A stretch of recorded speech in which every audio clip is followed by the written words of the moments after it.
ಪ್ರೀತಿಯ ವೀಕ್ಷಕರೇ, ಲಕ್ಷ್ಮೀ ಭಾರಮ್ಮ ಧಾರಾವಾಹಿಯಲ್ಲಿ ಕೀರ್ತಿಯಾಗಿ ನಟಿಸಿದಂತಹ ನಟಿ ತನ್ವಿ ರಾವ್ ಇವರು ಹೊಸ ನ್ಯೂಸ್ ತಗೊಂಡು ಬಂದಿದ್ದಾರೆ. ಹೌದು, ಭಾಗ್ಯವಂತರು ಎನ್ನುವಂತಹ ಧಾರಾವಾಹಿ ಸನ್ ಉದಯ ವಾಹಿನಿಯಲ್ಲಿ ಬರ್ತಾ ಇದೆ. ಈ ಧಾರಾವಾಹಿಯಲ್ಲಿ ತನ್ವಿ ರಾವ್ ಆ್ಯಕ್ಟ್ ಮಾಡ್ತಾ ಇದ್ದಾರೆ. ಒಂದಷ್ಟು ಟೈಮ್ ನಂತರದಲ್ಲಿ ಮತ್ತೆ ಕಿರುತೆರೆಯಲ್ಲಿ ಕಾಣಿಸ್ಕೊಳ್ತಿದ್ದಾರೆ. ಬನ್ನಿ ಈ ಬಗ್ಗೆ ಮಾತಾಡ್ಸೋಣ. ಇವತ್ತು ನಮ್ಮ ಜೊತೆ ತನ್ವಿ ರಾವ್ ಇದ್ದಾರೆ. ತನ್ವಿ ರಾವ್ ಅಂತ ಹೇಳಿದ್ರೆ ತುಂಬ ಸಣ್ಣ ಪದ ಆಗುತ್ತೆ. ಯಾಕೆ ಅಂತಂದರೆ ಬಹುಮುಖ ಪ್ರತಿಭೆ ಅಂತ ನಾನು ಹೇಳಬೇಕು. ಸಾಕಷ್ಟು ವಿಷಯಗಳನ್ನು ತಿಳ್ಕೊಂಡಿದ್ದಾರೆ. ಆಮೇಲೆ ಇವರ ಡಾನ್ಸ್ ಹೇಗೆ ಮಾಡ್ತಾರೆ ಅನ್ನೋದನ್ನ ನೀವು ನೋಡಿರ್ತೀರಾ. ಹೇಗಿದ್ದೀರಾ ತನ್ವಿ? ತುಂಬ ಚೆನ್ನಾಗಿದ್ದೀನಿ. Thank you so much. ತುಂಬ ಚೆನ್ನಾಗಂತೂ ಕಾಣಿಸ್ತಾ ಇದ್ದೀರಾ. ಆ್ಯಂಡ್ ತುಂಬ ಸಣ್ಣ ಆಗಿದ್ದೀರಾ. ಇದ್ರ ಬಗ್ಗೆ ಹೇಳಿ ನನಗೆ. ಫಸ್ಟು ತನ್ವಿ ಏನು ಇಷ್ಟು ಸಣ್ಣ ಆಗ್ಬಿಟ್ಟಿದ್ದಾರೆ ಅಂತ ಅನಿಸ್ಬಿಡ್ತು. ಇಲ್ಲ, ಅಷ್ಟೇನು ಸಣ್ಣ ಆಗಿಲ್ಲ. ಬಟ್ ಒಂದು ಮೂವಿ ಮೇಲೆ ಕೆಲಸ ಮಾಡ್ತಿದ್ದೆ. ಸೊ ಆ ಟೈಮಲ್ಲಿ ಸ್ವಲ್ಪ ವೆಯ್ಟ್ ಲಾಸ್ ಮಾಡಿಕೊಂಡೆ. ಡಾನ್ಸ್ ಸ್ವಲ್ಪ ನಡೀತಾ ಇತ್ತು. ಸೊ ಹಾಗಾಗಿ ಸ್ವಲ್ಪ ಮೇ ಬಿ ಗೊತ್ತಿಲ್ಲ, ಸೀಕ್ರೆಟ್ ಅಂತ ಖಂಡಿತ ಏನಿಲ್ಲ. ಓಕೆ, ಹೇಗೆ ಸಣ್ಣ ಆದ್ರಿ ಅಂತ? ಪಾಪ ತುಂಬ ಜನ ಟ್ರೈ ಮಾಡ್ತಾ ಇರ್ತಾರೆ ಸಣ್ಣ ಆಗಬೇಕು ಅಂತ. ಏನು ಟಿಪ್ಸ್ ಕೊಡ್ತೀರಾ? I think mostly just eat on time. ಜಾಸ್ತಿ ಕಟ್ ಡೌನ್ ಮಾಡೋದಕ್ಕೆ ಹೋಗದೆ ಹೆಲ್ದಿಯಾಗಿರೋದನ್ನು ಚೆನ್ನಾಗಿ ತಿನ್ನೋದು ಆ್ಯಂಡ್ ತುಂಬ ನೀರು ಕುಡಿಯೋದು, ಎಕ್ಸಸೈಸ್ ಮಾಡೋದು, ಅಷ್ಟೇ. ಚೆನ್ನಾಗಿ ನಿದ್ದೆ ಮಾಡೋದು. I think that's very very important. Okay, ಭಾಗ್ಯವಂತರು ಎನ್ನುವಂಥ ಧಾರಾವಾಹಿಯನ್ನು ಒಪ್ಕೊಂಡಿದ್ರಿ. ಏನು ರೀಸನ್ ಅಂತ ಹೇಳ್ಬೋದಾ? ಐ ಥಿಂಕ್ ಒಂದು ನಾನು ಡೆಫಿನೆಟ್ಲಿ ಜಯ ಅವರು ಒಂದು ದೊಡ್ಡ ರೀಸನ್. ಜಯ ನಮ್ಮ ರೈಟರ್ ಆಗಿದ್ರು ಲಕ್ಷ್ಮೀ ಭಾರಮದಲ್ಲಿ. ಸೊ ಅವ್ರ ಪರಿಚಯ ಅಲ್ಲಿಂದ ಶುರುವಾಗಿ ಇಲ್ಲಿ ತನಕ ಆ ರಿಲೇಷನ್ಶಿಪ್ ತುಂಬ ಚೆನ್ನಾಗಿ ತುಂಬ ಆತ್ಮೀಯತೆಯಿಂದ ಬೆಳೆದಿದೆ. ಸೊ ಅವ್ರ ಮೇಲೆ ತುಂಬ ಟ್ರಸ್ಟ್ ಇದೆ ನನಗೆ. ಸೊ ಅವ್ರು ನನಗೆ ಕಥೆ ನರೇಟ್ ಮಾಡಿದಾಗಲೂ ನಾನು ಇದರಲ್ಲಿ ಈ ಪಾತ್ರದಲ್ಲಿ ನಿನ್ನನ್ನು ನೋಡ್ತಾ ಇದ್ದೀನಿ, ನಿನಗೇನು ಅನಿಸುತ್ತೆ ಅಂತ ನನಗೆ ನರೇಟ್ ಮಾಡಿದ್ರು. ಅದರಲ್ಲಿ ಐ ಥಿಂಕ್ ಅಪ್ಪ ಮಗಳ ಸಂಬಂಧ ಅವ್ರು ಹೇಗೆ ಬಿಲ್ಡ್ ಮಾಡಿದ್ದಾರೆ. ಹ್ಯೂಮರಸ್ ಆಗೂ ಇದೆ, ಇಮೋಷ್ನಲ್ ಆಗೂ ಇದೆ, ತುಂಬ ಸಿಂಪಲ್, ಎಲ್ಲರೂ ರಿಲೇಟ್ ಮಾಡುವಂಥ ಒಂದು ರಿಲೇಷನ್ಶಿಪ್ ಅದು. ಬಟ್ ಅದರಲ್ಲೂ ಒಂದು ಏನೋ ಹಟ್ಕೆ, ಏನೋ ಟಿಪಿಕಲ್ ಅಂತ ಅನಿಸಲ್ಲ, ಏನೋ ಒಂದು ಡಿಫ್ರೆಂಟ್ ಆಗೂ ಇದೆ. It's a very interesting relationship. And ಅದರಲ್ಲಿ ನಾನು ನನ್ನ ಅಪ್ಪನ ಕಂಡುಕೊಂಡೆ. ಎಲ್ಲದರಲ್ಲೂ ನನ್ನ ಮಗಳು ಬೆಸ್ಟ್ ಆಗಿರಬೇಕು ಅಂತ ನಮ್ಮ ಅಪ್ಪ ಹೇಗೆ ನಮ್ಮ ಬಗ್ಗೆ ಆಸೆ ಪಡ್ತಾರೆ, ಅದರಲ್ಲಿ ನಿಜವಾಗ್ಲೂ ಆ್ಯಂಡ್ ತುಂಬ ಇಮೋಷ್ನಲ್ ಆಗಿ ತಮ್ಮ ಜೀವನ ಇಡೀ ಮಗಳಿಗೋಸ್ಕರ ಅವರು ಸ್ಯಾಕ್ರಿಫೈಸ್ ಮಾಡಿಬಿಡ್ತಾರೆ. ಇದೆಲ್ಲ ನಾನು ನೋಡಿದ್ದೀನಿ ನನ್ನ ಅಪ್ಪನಲ್ಲಿ. ಸೊ ಐ ಥಿಂಕ್ ಇನ್ಸ್ಟೆಂಟ್ಲಿ ಆ ಒಂದು ಕನೆಕ್ಷನ್ ನನಗೆ ಈ ಪಾತ್ರದ ಜೊತೆ ಸಿಕ್ತು. ಆ್ಯಂಡ್ ತುಂಬ ಇನ್ನಸೆಂಟ್ ಆಗಿರೋ ಪಾತ್ರ. ತುಂಬ she is literally not seen the world, protective ಎನ್ವೈರ್ಮೆಂಟಿಂದ ಬಂದಿರೋ ಪಾತ್ರ. ಸೊ ಆ ಪಾತ್ರ ಒಂದು ಬೇರೆ ಥರದ ಎನ್ವೈರ್ಮೆಂಟಿಗೆ ಹೋದಾಗ ಯಾವ ಥರ ಅವಳು ಅದರಿಂದ ಕಲಿತು ಹೊಸದಾಗಿ ತನ್ನನ್ನು ತಾನು ಏನು ಮಾಡ್ತಾಳೆ, ಶೇಪ್ ಮಾಡ್ಕೊಳ್ತಾಳೆ, ಅಥವಾ ಒಂದು ಹೇಗೆ ಬಿಲ್ಡ್ ಮಾಡ್ಕೊಳ್ತಾಳೆ ಅವಳ ಪರ್ಸ್ನಾಲಿಟಿನ ಅನ್ನೋದು I think I found it very interesting. And ನಾನು ಲಾಸ್ಟ್ ಮಾಡಿರೋ ಪಾತ್ರಕ್ಕಿಂತ ಡೆಫಿನೆಟ್ಲಿ ತುಂಬ ಡಿಫ್ರೆಂಟ್ ಆಗಿದೆ. ಸೊ ಟ್ರೈ ಮಾಡೋಣ, ಚೆನ್ನಾಗಿದೆ ಅಂತ ಅನ್ನಿಸ್ತು. ಈ ಹಿಂದಿನ ಪಾತ್ರದಲ್ಲಿ ಪ್ರೀತಿಗೋಸ್ಕರ ಏನು ಬೇಕಾದರೂ ಮಾಡುವಂತಹ ಪಾತ್ರ, ಈಗ ಅಪ್ಪನ ಕನಸುಗಳನ್ನು ನನಸು ಮಾಡುವಂತಹ ಪಾತ್ರ. ಅಂದರೆ ಈ ಶೇಡ್ ಚೇಂಜ್ ಆಗ್ತಾ ಹೋಗುತ್ತೆ ನೀವು ಪಾತ್ರಗಳನ್ನು ಆರಿಸ್ಕೊಂಡಾಗ. ಹೇಗನ್ಸುತ್ತೆ ಈ change over?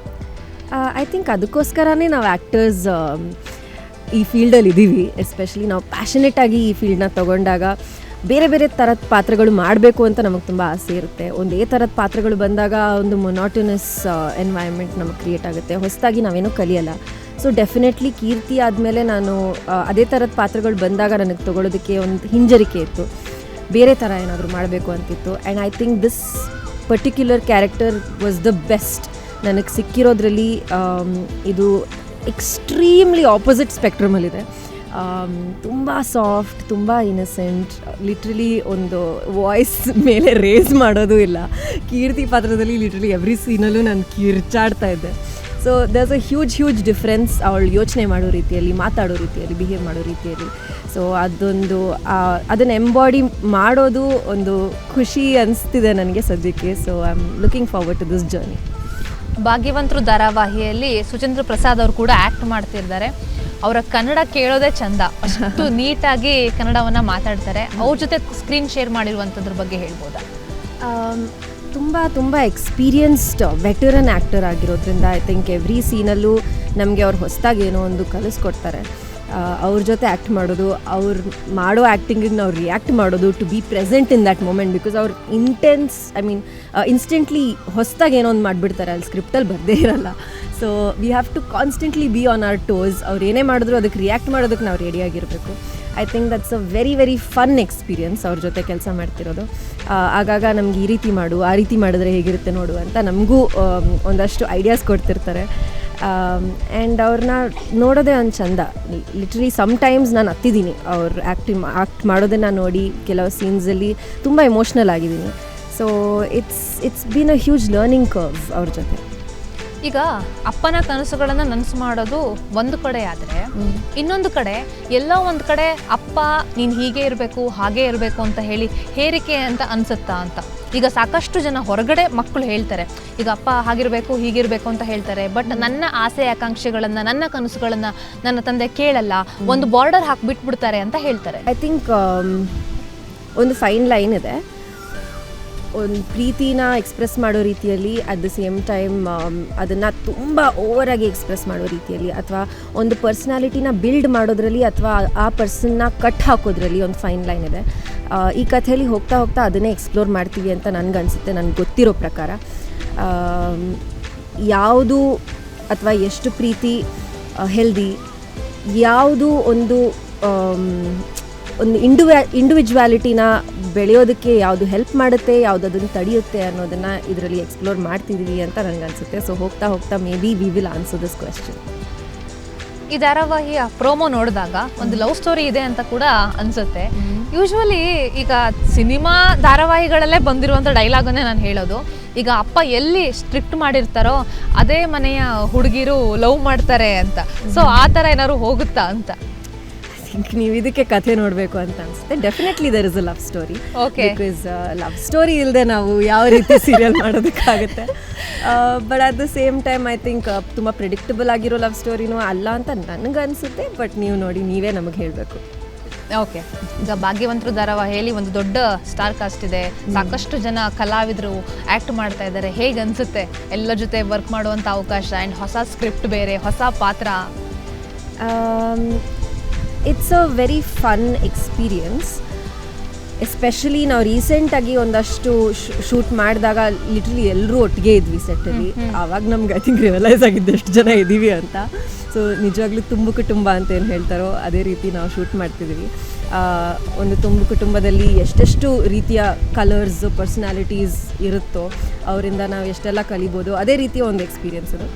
And we are having fun. ನಿಜವಾಗ್ಲೂ I think there are wonderful people on set. ತುಂಬ ಎಂಜಾಯ್ ಮಾಡ್ತಾ ಇದ್ದೀನಿ. ಓಕೆ, ಈಗ ಧಾರಾವಾಹಿಯ ತೆರೆ ಮೇಲೆ ಒಂದಷ್ಟು ಪಾತ್ರಗಳನ್ನು ಆ್ಯಕ್ಟ್ ಮಾಡ್ತೀರಾ, ಬಟ್ ನಿಜವಾದ ತನ್ವಿ ಬೇರೆ. ಸೊ ಜನರಿಗೆ ಆಶ್ಚರ್ಯ ಅಂದರೆ, ಈಗ ಈ ಹಿಂದಿನ ಧಾರಾವಾಹಿ ಪಾತ್ರನೇ ತಗೊಂಡ್ರೆ ಏನು ಇವರು ಇಷ್ಟು ಅಗ್ರೆಸಿವು, ಇಷ್ಟು ಹಠ ಹಾಗೆಲ್ಲ ಅನಿಸುತ್ತೆ. ಬಟ್ ರಿಯಲ್ ಲೈಫಲ್ಲಿ ತನ್ವಿ ಆ ಥರ ಇಲ್ಲ. ಆ್ಯಂಡ್ ನಿಮ್ಮ ಲೈಫ್ ಸ್ಟೈಲ್ ಕೂಡ ತುಂಬ ಸಿಂಪಲ್ ಆಗಿ ಇಟ್ಕೊಂಡಿರ್ತೀರ. ಈ ಬಗ್ಗೆ ಹೇಳ್ಬೋದಾ? I think that is the challenge ಅಲ್ಲ. ಒಂದು ಆ್ಯಕ್ಟರಾಗಿ ನಾವು ನಮಗಿಂತ ಎಷ್ಟು ಡಿಫ್ರೆಂಟ್ ಆಗಿರೋ ಪಾತ್ರಗಳನ್ನ ನಾವು ಪ್ಲೇ ಮಾಡಬಹುದು ಅನ್ನೋದೇ ನಮಗೆ ಒಂದು exciting challenge. At the same time ಎಲ್ಲ ಪಾತ್ರದಲ್ಲೂ ಒಂದಲ್ಲ ಒಂದು ರೀತಿಯಲ್ಲಿ ನಾವೇನೋ ಒಂದು ಕನೆಕ್ಟ್ ಮಾಡಿಕೊಂಡೇ ಇರ್ತೀವಿ, ಏನೋ ಒಂದು ರಿಲೇಟಿವಿಟಿ ಇದ್ದೇ ಇರುತ್ತೆ. ಇಲ್ಲಾದರೆ ನಾವು ಆ ರಿಲೇಟ್ ಮಾಡ್ಕೊಳ್ಳೋದಕ್ಕಾಗಲಿಲ್ಲ ಅಂದರೆ ನಾವು ಆ ಪಾತ್ರ ಪ್ಲೇ ಮಾಡೋದಕ್ಕಾಗಲ್ಲ ಅಂತ ನಂಗೆ ಅನಿಸುತ್ತೆ. ಕೀರ್ತಿಯ ಒಂದು ಸಿಚುವೇಷನಲ್ಲೂ ಐ ಥಿಂಕ್ ತುಂಬ ವಲ್ನರಬಲ್ ಆಗಿ ತನ್ನನ್ನು ತಾನು ಎಕ್ಸ್ಪ್ರೆಸ್ ಮಾಡ್ಕೊಳ್ಳೋದು, ಪ್ರೀತಿ ಮಾಡೋದು. I think I am able to relate with that. Maybe ಆ ಎಕ್ಸ್ಟ್ರೀಮಿಗೆ ನಾನು ಹೋಗಲ್ಲ ಡೆಫಿನೆಟ್ಲಿ. ಬಟ್ ತುಂಬ ಒಂದು ಓಲ್ಡ್ ಸ್ಕೂಲ್, ನಾನು ಒಬ್ಬರನ್ನ ಪ್ರೀತಿ ಮಾಡಿದ್ರೆ ನಾನು ಮಾಡೇ ಮಾಡ್ತೀನಿ, ನನಗೆ you know I will give my everything, ನಾನು ಬೇಕಾದ್ರೆ ಎಲ್ಲನೂ ಸ್ಯಾಕ್ರಿಫೈಸ್ ಮಾಡ್ತೀನಿ ಅನ್ನೋ ಆ ಒಂದು ರಾ ಐಡಿಯಾ ಇದೆಯಲ್ಲ, ಅದನ್ನು ನಾನು ರಿಲೇಟ್ ಮಾಡ್ಕೋಬೋದು. ಸೊ ಆ ರೀತಿ ಐ ಥಿಂಕ್ ಈ ಪಾತ್ರದೊಟ್ಟಿಗೆ ಡೆಫಿನೆಟ್ಲಿ ಮೋರ್ ರಿಲೇಟಬಲ್ ಆಗಿದೆ ನನ್ನ ಒಂದು ಜರ್ನಿ. ಎಸ್ಪೆಷಲಿ ಬಿಕಾಸ್ ನನ್ನ ಅಪ್ಪ, ನನ್ನ ರಿಲೇಷನ್ಶಿಪ್ ಕೂಡ ಈ ಒಂದು ಜರ್ನಿ ಸಿಮಿಲರ್ ಆಗಿದೆ. ನೀನೇನೋ ಅಚೀವ್ ಮಾಡಬೇಕು, ನೀನು ಲೈಫಲ್ಲಿ ಏನಾದರೂ ದೊಡ್ಡದಾಗಿ ಮಾಡಬೇಕು ಅಂತ ನನ್ನಪ್ಪ ನನಗೆ ಯಾವ ರೀತಿ ಸಪೋರ್ಟ್ ಮಾಡಿದ್ದಾರೆ, ನಾನು ಡೆಫಿನೆಟ್ಲಿ ಈ ಪಾತ್ರದ ಜೊತೆ ಅದನ್ನೊಂದು ರಿಲೇಟ್ ಮಾಡ್ಕೊತೀನಿ. ಅಟ್ ದ ಸೇಮ್ ಟೈಮ್ ಆ ಒಂದು ಇನ್ನಸೆನ್ಸ್, ಒಂದು ಹಾರ್ಡ್ ವರ್ಕಿಂಗ್, ನನಗೇನಾದರೂ ಮಾಡಿ ಜೀವನದಲ್ಲಿ ಮುಂದೆ ಹೋಗಬೇಕು, ಅದಕ್ಕೋಸ್ಕರ ನಾನು ಏನು ಬೇಕಾದರೂ ಮಾಡ್ತೀನಿ ಅನ್ನೋದು.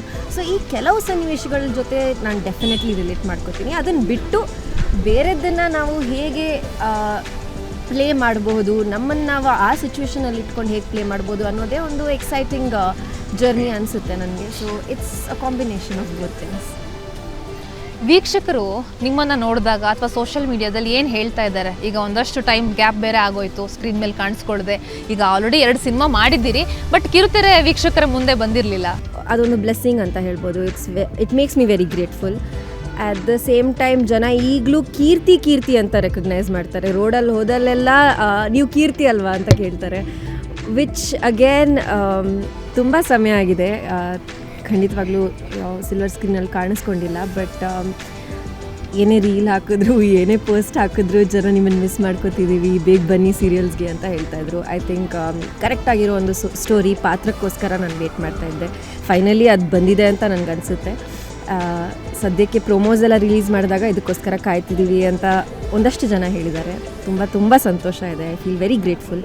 ಅಟ್ ದ ಸೇಮ್ ಟೈಮ್ ಈಗಲೂ ಕೀರ್ತಿ ಅಂತ ರೋಡಲ್ಲೆಲ್ಲ ಕರೀತಾರೆ, ರೆಕಗ್ನೈಸ್ ಮಾಡ್ತಾರೆ. ಸೊ ಅಷ್ಟು ನೆನಪಿಟ್ಕೊಂಡು ಈಗಲೂ ಆ ಒಂದು ಪಾತ್ರಕ್ಕೆ ಪ್ರೀತಿ ಕೊಡ್ತಿದ್ದಾರೆ ಅನ್ನೋದು ತುಂಬ ಖುಷಿ ಇದೆ. ಅದೇ ಥರ ಅದರದ್ದೊಂದು ಸ್ಮಾಲ್ ಪರ್ಸೆಂಟೇಜ್ ಆದರೂ ಇದಕ್ಕೂ ಸಿಗಲಿ ಅನ್ನೋ ಒಂದು ಆಸೆ. ಇನ್ನು ಹೇಗಾಗುತ್ತೆ ಗೊತ್ತಿಲ್ಲ, but I am excited to see. Okay, ಇನ್ನೊಂದು ಪ್ರಶ್ನೆ ಇದೆ. ಇತ್ತೀಚಿನ ನಟಿಯರನ್ನು ನೋಡಿದಾಗ ಯೂಶ್ವಲಿ ಟ್ರಾವೆಲಿಂಗ್ಸು ಅಥವಾ ದೇವಸ್ಥಾನಕ್ಕೆ ಹೋದಾಗಲೂ ಅಥವಾ ಸಾಕಷ್ಟು ಫೋಟೋಶೂಟ್ಗಳನ್ನ ಹಾಕ್ತಿರ್ತಾರೆ, ಫೋಟೋಗಳನ್ನ ಅಪ್ಲೋಡ್ ಮಾಡ್ತಿರ್ತಾರೆ. ಬಟ್ ತನ್ವಿ ಹಾಗಲ್ವಲ್ಲ ಅಂತ, ಯಾಕೆ ಇಷ್ಟೊಂದು ಡಿಫ್ರೆಂಟ್ ಅಂತ? ಇದ್ರ ಹಿಂದಿನ ಕಾರಣ ಏನು ಅಂತ?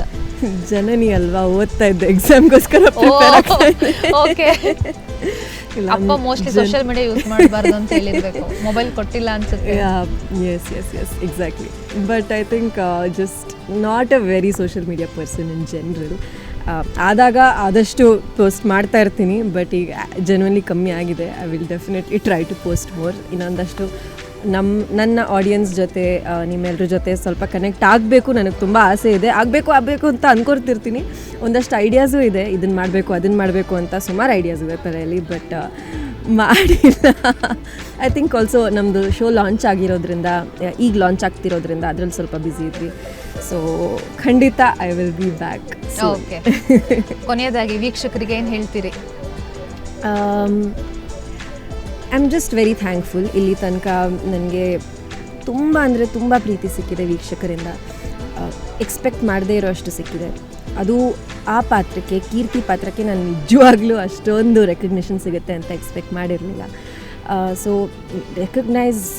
ಎಕ್ಸ್ಪೆಕ್ಟ್ ಮಾಡದೆ ಅಷ್ಟೊಂದು ನನಗೆ ಮಾಡಿರೋದ್ರಿಂದ ಈ ಪಾತ್ರಕ್ಕೂ ಅದರಿಂದ ಒಂದು ಸ್ವಲ್ಪ ಆದರೂ ನನಗೆ ಆ ಒಂದು ಪ್ರೀತಿ ಟ್ರಾನ್ಸ್ಫರ್ ಆಗುತ್ತೆ ಅನ್ನೋ ಒಂದು ಆಸೆ ಇದೆ. ಅಟ್ ದ ಸೇಮ್ ಟೈಮ್ ನಮ್ಮ ಕಥೆ ಇಷ್ಟ ಆಗುತ್ತೆ ಅನ್ನೋ ಒಂದು ಎಕ್ಸ್ಪೆಕ್ಟೇಷನ್ ಇದೆ. Because definitely as a team, channel ಅವರಾಗಿರ್ಬೋದು, ಪ್ರೊಡಕ್ಷನ್ ಆಗಿರ್ಬೋದು, ಡೈರೆಕ್ಷನ್ ಆಗಿರ್ಬೋದು, ನಾವು ಆ್ಯಕ್ಟರ್ಸ್ ಆಗಿರ್ಬೋದು, we have done our very best. ಇನ್ನು ರಿಸಲ್ಟ್ ನಮ್ಮ ಕೈಯಲ್ಲಿಲ್ಲ, ಡೆಫಿನೆಟ್ಲಿ ನಿಮ್ಮ ಕೈಯಲ್ಲಿದೆ. ಸೊ ನಿಮ್ಗೆ ಇಷ್ಟ ಆದರೆ ತಿಳಿಸಿ, ಇಷ್ಟ ಆಗದೇ ಇದ್ರೂ ತಿಳಿಸಿ, will work on it. But ಈಗ ನಿಮ್ಮ ಕೈಯಲ್ಲಿ ನಮ್ಮ ಒಂದು ಪ್ರಾಡಕ್ಟ್ನ ಕೊಡ್ತಾ ಇದ್ದೀವಿ. ನಿಮ್ಗೆ ಹೇಗೆ ಅನ್ನಿಸ್ತೆ ಅಂತ ನಮ್ಗೆ ತಿಳಿಸಿ ಅಷ್ಟೇ. All the very best. Bhagyavantaru ಧಾರಾವಾಹಿಯನ್ನು ನೋಡೋದಕ್ಕೆ ನಾವಂತೂ ತುಂಬ ಕಾತುರದಿಂದ ಕಾಯ್ತಾ ಇದ್ದೀವಿ. ತನ್ವಿ ಅವರು ಯಾವ ರೀತಿ ಪಾತ್ರ ಮಾಡ್ತಾರೆ, ಅವರ ಪಾತ್ರ ಹೇಗಿರುತ್ತೆ ಅನ್ನೋಂಥ ಕ್ಯೂರಿಯಾಸಿಟಿ ನಿಜವಾಗ್ಲೂ ಇದೆ. All the very best. ನಿಮ್ಮ ಟೀಮ್ಗೂ ಒಳ್ಳೆಯದಾಗಲಿ. Thank you. ಈ ಒಂದು ಪಾತ್ರಕ್ಕೆ, ಈ ಒಂದು ಕಥೆಗೆ ಒಂದು ಪ್ಲ್ಯಾಟ್ಫಾರ್ಮ್ ಕೊಟ್ಟು ನಮ್ಮನ್ನು ಪ್ರಮೋಟ್ ಮಾಡ್ತಿರೋದಕ್ಕೆ ಏಷ್ಯಾನೆಟ್ ಸುವರ್ಣ ನ್ಯೂಸ್ಗೆ ತುಂಬ ಧನ್ಯವಾದ. ಈ ಧಾರಾವಾಹಿಯ ನಟಿ ಜಯಲಕ್ಷ್ಮಿ ಪಾಟೀಲ್ ಅವರು ನಮ್ಮ ಜೊತೆ ಇದ್ದಾರೆ. ಬನ್ನಿ ಮಾತಾಡ್ಸೋಣ. ನಮಸ್ತೆ, ಚೆನ್ನಾಗಿದ್ದೀನಿ. ಓಕೆ, ಆಲ್ಮೋಸ್ಟ್ 10 ವರ್ಷದ ನಂತರದಲ್ಲಿ ಕಿರುತೆರೆಯಲ್ಲಿ ಈಗ ಒಂದು ಮುಖ್ಯವಾದ ಪಾತ್ರದಲ್ಲಿ ಕಾಣಿಸ್ಕೊಳ್ತಾ ಇದ್ರಿ. ಭಾಗ್ಯವಂತರು ಎನ್ನುವಂತಹ ಧಾರಾವಾಹಿ ಪಾತ್ರ ಹೇಗಿದೆ ಅಂತ ಹೇಳ್ಬೋದಾ? ಪಾತ್ರ ನೀವು ನೋಡಿ ಹೇಳಬೇಕು. ಪಾತ್ರ ಚೆನ್ನಾಗಿದೆ. ಪಾತ್ರದ ಪರಿಚಯ ಮಾಡ್ಕೊಡಿ, ನಿಮ್ಮ ಪಾತ್ರ ಹೇಗೆ? ನಾನು ಹೇಗೆ ಹೇಳಿ, ಅಮ್ಮ ಅಂತ ಹೇಳ, 5 ಜನ ಮಕ್ಕಳ ಅಮ್ಮ ಅಂತ ಹೇಳ, ಅಥವಾ 4 ಜನ ಸೊಸೆ ಅಂದರೆ ಅತ್ತೆ ಅಂತ ಹೇಳ, ಒಬ್ಬ ಅತ್ತೆ ಅಂದರೆ ನಿಮ್ಗೆ ಅರ್ಥ ಆಗುತ್ತೆ ಅಂದ್ಕೊಳ್ತೀನಿ, ಅಂಥ ಅತ್ತೆ ನಾನು. ಓಕೆ, ಧಾರಾವಾಹಿಯಲ್ಲಿ ಸಹಜವಾಗಿ ಅತ್ತೆ ಸೊಸೆ ಅಂತ ಬಂದಾಗ, ಅಂದ್ರೆ ಬಹುತೇಕ ಧಾರಾವಾಹಿಗಳಲ್ಲಿ ಜಗಳವನ್ನ ತುಂಬಾ ಹೈಲೈಟ್ ಮಾಡ್ತಾರೆ. ಎಲ್ಲೋ 1-2 ಅತ್ತೆ ಮಾತ್ರ ತುಂಬಾ ಅಮ್ಮನಂತಹ ತರ ಇರುವಂತ ಗುಣ ಇರುತ್ತೆ. ಸೊ ನಿಮ್ಮ ಶೇಡ್ ಯಾವ ತರ ಇದೆ ಅಂತ ಹೇಳ್ಬೋದಾ ಅಂತ? ಈಗಲೇ ಹೇಳ್ಬಿಟ್ರೆ ಕುತೂಹಲ ಏನು ಉಳಿಯುತ್ತೆ ಅಂತ ನನ್ನ ಪ್ರಶ್ನೆ. ಓಕೆ ಅಲ್ವಾ? ಸೊ ನಾನು ಅತ್ತೆನೂ ಹೌದು, ಅಮ್ಮನೂ ಹೌದು, ಹಂಗೆ ಹೇಳಬಲ್ಲೆ ನಾನು. ಅತ್ತೇನೆ ಅಲ್ವಾ? 10 ವರ್ಷದ ನಂತರದಲ್ಲಿ ಧಾರಾವಾಹಿಗೆ ಬರ್ತಾ ಇದ್ದೀರಾ, ಕಾರಣ ಏನು? ಇಷ್ಟು ಗ್ಯಾಪ್ ಯಾಕೆ ತಗೊಂಡ್ರಿ? ಬರ್ತಿರೋದಕ್ಕೆ ಕಾರಣ ಕೇಳ್ತಿದ್ದೀರಾ ಅಥವಾ ಬಂದಿದ್ದ ಅಂದರೆ ಇಷ್ಟು ದಿನ ಗ್ಯಾಪ್ ತೊಗೊಂಡಿದ್ದಕ್ಕೆ ಕಾರಣ ಕೇಳ್ತಾ ಇದ್ರು? ಈ ಬಂದಿದ್ದು ಸೀರಿಯಲ್ ಒಪ್ಕೊಂಡಿದ್ದು ಯಾಕೆ ಅನ್ನೋದು? ಹಾಂ, ಬಣ್ಣದವ್ರು ನಾವು ಬಣ್ಣ ಹಚ್ಚದೇ ಇದ್ದರೆ ಮನಸ್ಸು ತಡೆಯಲ್ಲ. ಅದೊಂದು ಆದತ್ ಅಂತ ಹೇಳ್ತೀವಿ, ಅಭ್ಯಾಸ, ಇಷ್ಟ ನಟನೆ. ಅದಕ್ಕೋಸ್ಕರ 10 ವರ್ಷದ ನಂತರ ಬಂದಿತ್ತು. 10 ವರ್ಷಗಳ ಕಾಲ ಯಾಕೆ ಬರಲಿಲ್ಲ ಹೇಳಿದ್ರೆ ಮನೆಗೂ ಟೈಮ್ ಕೊಡಬೇಕಲ್ಲ. ಸೊ ಮನೆಯಲ್ಲಿ ಮಕ್ಕಳ ಮದುವೆ ಮತ್ತೊಂದು ಅಂತ ಎಲ್ಲ ಹೇಳಿ 10 ವರ್ಷ ಮನೆಗೋಸ್ಕರ ಪೂರ್ತಿ ಡೆಡಿಕೇಟೆಡ್ ಆಗಿದ್ದೆ.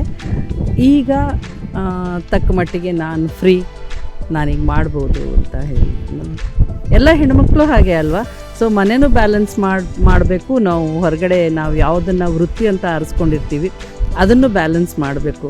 ಗಂಡಸರಿಗೆ ಈ ಪ್ರೆಷರ್ ಇರಲ್ಲ, ಸೊ ಅಥವಾ ಇರಬಾರ್ದು ಅಂತಲ್ಲ, ಇರಲ್ಲ ಅಥವಾ ಅವ್ರು ತಗೊಳ್ಳಲ್ಲ. ಆದರೆ ನಮಗೆ ಮನೇನೂ ಇಷ್ಟ, ನಮ್ಮ ವೃತ್ತಿನೂ ಇಷ್ಟ. ಆದ್ದರಿಂದ ನಾವು ಬ್ಯಾಲೆನ್ಸ್ ಮಾಡಲೇಬೇಕು ಅಂತ ಅಂದ್ಕೊಳ್ಳೋದ್ರಿಂದ ಇಷ್ಟು ವರ್ಷ ಗ್ಯಾಪ್ ತೊಗೊಂಡೆ. ಈಗ ಅಗೇನ್ ಮತ್ತೆ ವಾಪಸ್ ಬಂದಿದ್ದೀನಿ. ಭಾಗ್ಯವಂತರು ಧಾರಾವಾಹಿನ ಒಪ್ಕೊಳ್ಳೋದಕ್ಕೆ ಕಾರಣ ಏನು? ಕೇಳಿದ್ರು, ಇಷ್ಟ ಆಯಿತು, ಹ್ಞೂ ಅಂದೆ. ಓಕೆ, ಇನ್ನು ಯಾವುದೇನೋ ವಿಶೇಷತೆ ಏನಾದರೂ ಇದೆಯಾ? ವಿಶೇಷತೆ ಅಂತಿಲ್ಲ, 10 ವರ್ಷದ ನಂತರ ಮತ್ತೆ ಬರ್ತಿದ್ದೀನಿ. ಸೊ ಅವ್ರು ಕರೆದಾಗ ಇದೊಂದು ಒಳ್ಳೆಯ ಅವಕಾಶ ಅನ್ನಿಸ್ತು. ಹಾಗಾಗಿ ನೀವು ರಂಗಭೂಮಿ ಕಲಾವಿದರು, ಬರವಣಿಗೆ ಕೂಡ ಇದೆ. ಇದರ ಮಧ್ಯೆ ಇವತ್ತಿನ ಧಾರಾವಾಹಿ ಅಥವಾ ಕತೆ, ಸ್ಕ್ರಿಪ್ಟಿಂಗ್ ಅದೆಲ್ಲ ಹೇಗೆ ಸಾಗ್ತಿದೆ ಅಂತ ಅನ್ಸುತ್ತೆ ನಿಮಗೆ? ಈಗ ಮಹಾಪರ್ವ ಮುಕ್ತ ಧಾರಾವಾಹಿಗಳಲ್ಲಿ ಆಕ್ಟ್ ಮಾಡಿದಿರಿ. ಆ ಧಾರಾವಾಹಿಗೂ ಇವತ್ತು ಬರ್ತಾ ಇರುವಂತಹ ಧಾರಾವಾಹಿಗೂ ಅಜಗಜಾಂತರ ವ್ಯತ್ಯಾಸ ಇದೆ. ನೀವು ಸಂಭಾಷಣೆ ತಗೋಬಹುದು, ಕತೆ ತಗೋಬಹುದು, ಚಿತ್ರಕಥೆ ತಗೋಬಹುದು, ಪ್ರತಿಯೊಂದು ಕೂಡ. ಈಗ ಯಾವುದೋ ಒಂದು ವಿಷಯ ಟ್ರೆಂಡ್ ಆಗ್ತಿರುತ್ತೆ, ತುಂಬಾ ಸೌಂಡ್ ಮಾಡ್ತಿರುತ್ತೆ, ಅದೇ ಈಗ ನಾಳೆ ಸ್ಕ್ರೀನ್ ಪ್ಲೇ ಆಗಿ ಬರುತ್ತೆ ಸೀರಿಯಲ್ ಅಲ್ಲಿ. ಹೌದು, ಏನ್ ಹೇಳ್ತೀರಿ? ಇದು ಹಾಗೆ ಅಲ್ಲ. ಈಗ ನಾವು ತಾಂತ್ರಿಕ ಯುಗದಲ್ಲಿದ್ದೀವಿ, ಜಾಗತೀಕರಣದ ಒಂದು ಇದರಲ್ಲಿದ್ದೀವಿ. ರಭಸವಾಗಿ ಎಲ್ಲವೂ ತುಂಬ ಫಾಸ್ಟಾಗಿ ನಡೀತಾ ಇದೆ. ಇಲ್ಲಿ ನಾವು ವ್ಯವಧಾನದಿಂದ ಯೋಚನೆ ಮಾಡಿ ಮುಂದುವರಿತೀವಿ ಅಂತಂದರೆ ಎಲ್ಲಿ ಲ್ಯಾಗ್ ಆಗ್ತೀವೋ ಅನ್ನೋ ಭಯ ಬಹುಶಃ ಎಲ್ರಿಗೂ ಇರುತ್ತೆ ಅನಿಸುತ್ತೆ. ಅದು ಸೀರಿಯಲ್ಗಳ ಮೇಲೂ ಕೂಡ ಪ್ರಭಾವ ಬೀರ್ತಿದೆ ಅಂತ ನನಗೆ ಅನಿಸ್ತಾ ಇದೆ. ಓಕೆ ಮೇಡಮ್, ಒಟ್ಟಾರೆಯಾಗಿ ಧಾರಾವಾಹಿ ಬಗ್ಗೆ ಏನು ಹೇಳ್ತೀರಾ? ಭಾಗ್ಯವಂತರು ಧಾರಾವಾಹಿಯ ಭಾಗ ಆಗಿದ್ದೀರಿ, ಏನು ಹೇಳ್ತೀರಿ? ಭಾಗ್ಯವಂತಳು ಅಂತ ಹೇಳ್ತೀನಿ. ಇದೊಂದು ಕೌಟುಂಬಿಕ ಧಾರಾವಾಹಿ, ಮನೆಯಲ್ಲೂ ನಡೆಯುವಂಥ ಕತೆ. ಶ್ರೀಮಂತ, ಬಡವ, ಬಲ್ಲಿದ, ಒಳ್ಳೆಯವರು, ಕೆಟ್ಟವರು, ಎರಡರ ಮಧ್ಯದವರು ಎಲ್ಲರೂ ಇರುವಂಥ ಎಲ್ಲ ರೀತಿಯ ಪಾತ್ರಗಳಿರುವಂಥ ಒಂದು ಧಾರಾವಾಹಿ. Thank you madam, thank you so much. ನಿಮ್ಮನ್ನು ಕೂಡ ನಾವು ಧಾರಾವಾಹಿಯಲ್ಲಿ ನೋಡೋದಕ್ಕೆ ಕಾತುರದಿಂದ ಕಾಯ್ತಾ ಇದ್ದೀವಿ. ಒಳ್ಳೆಯದಾಗಲಿ. ಖಂಡಿತ, ಧನ್ಯವಾದಗಳು.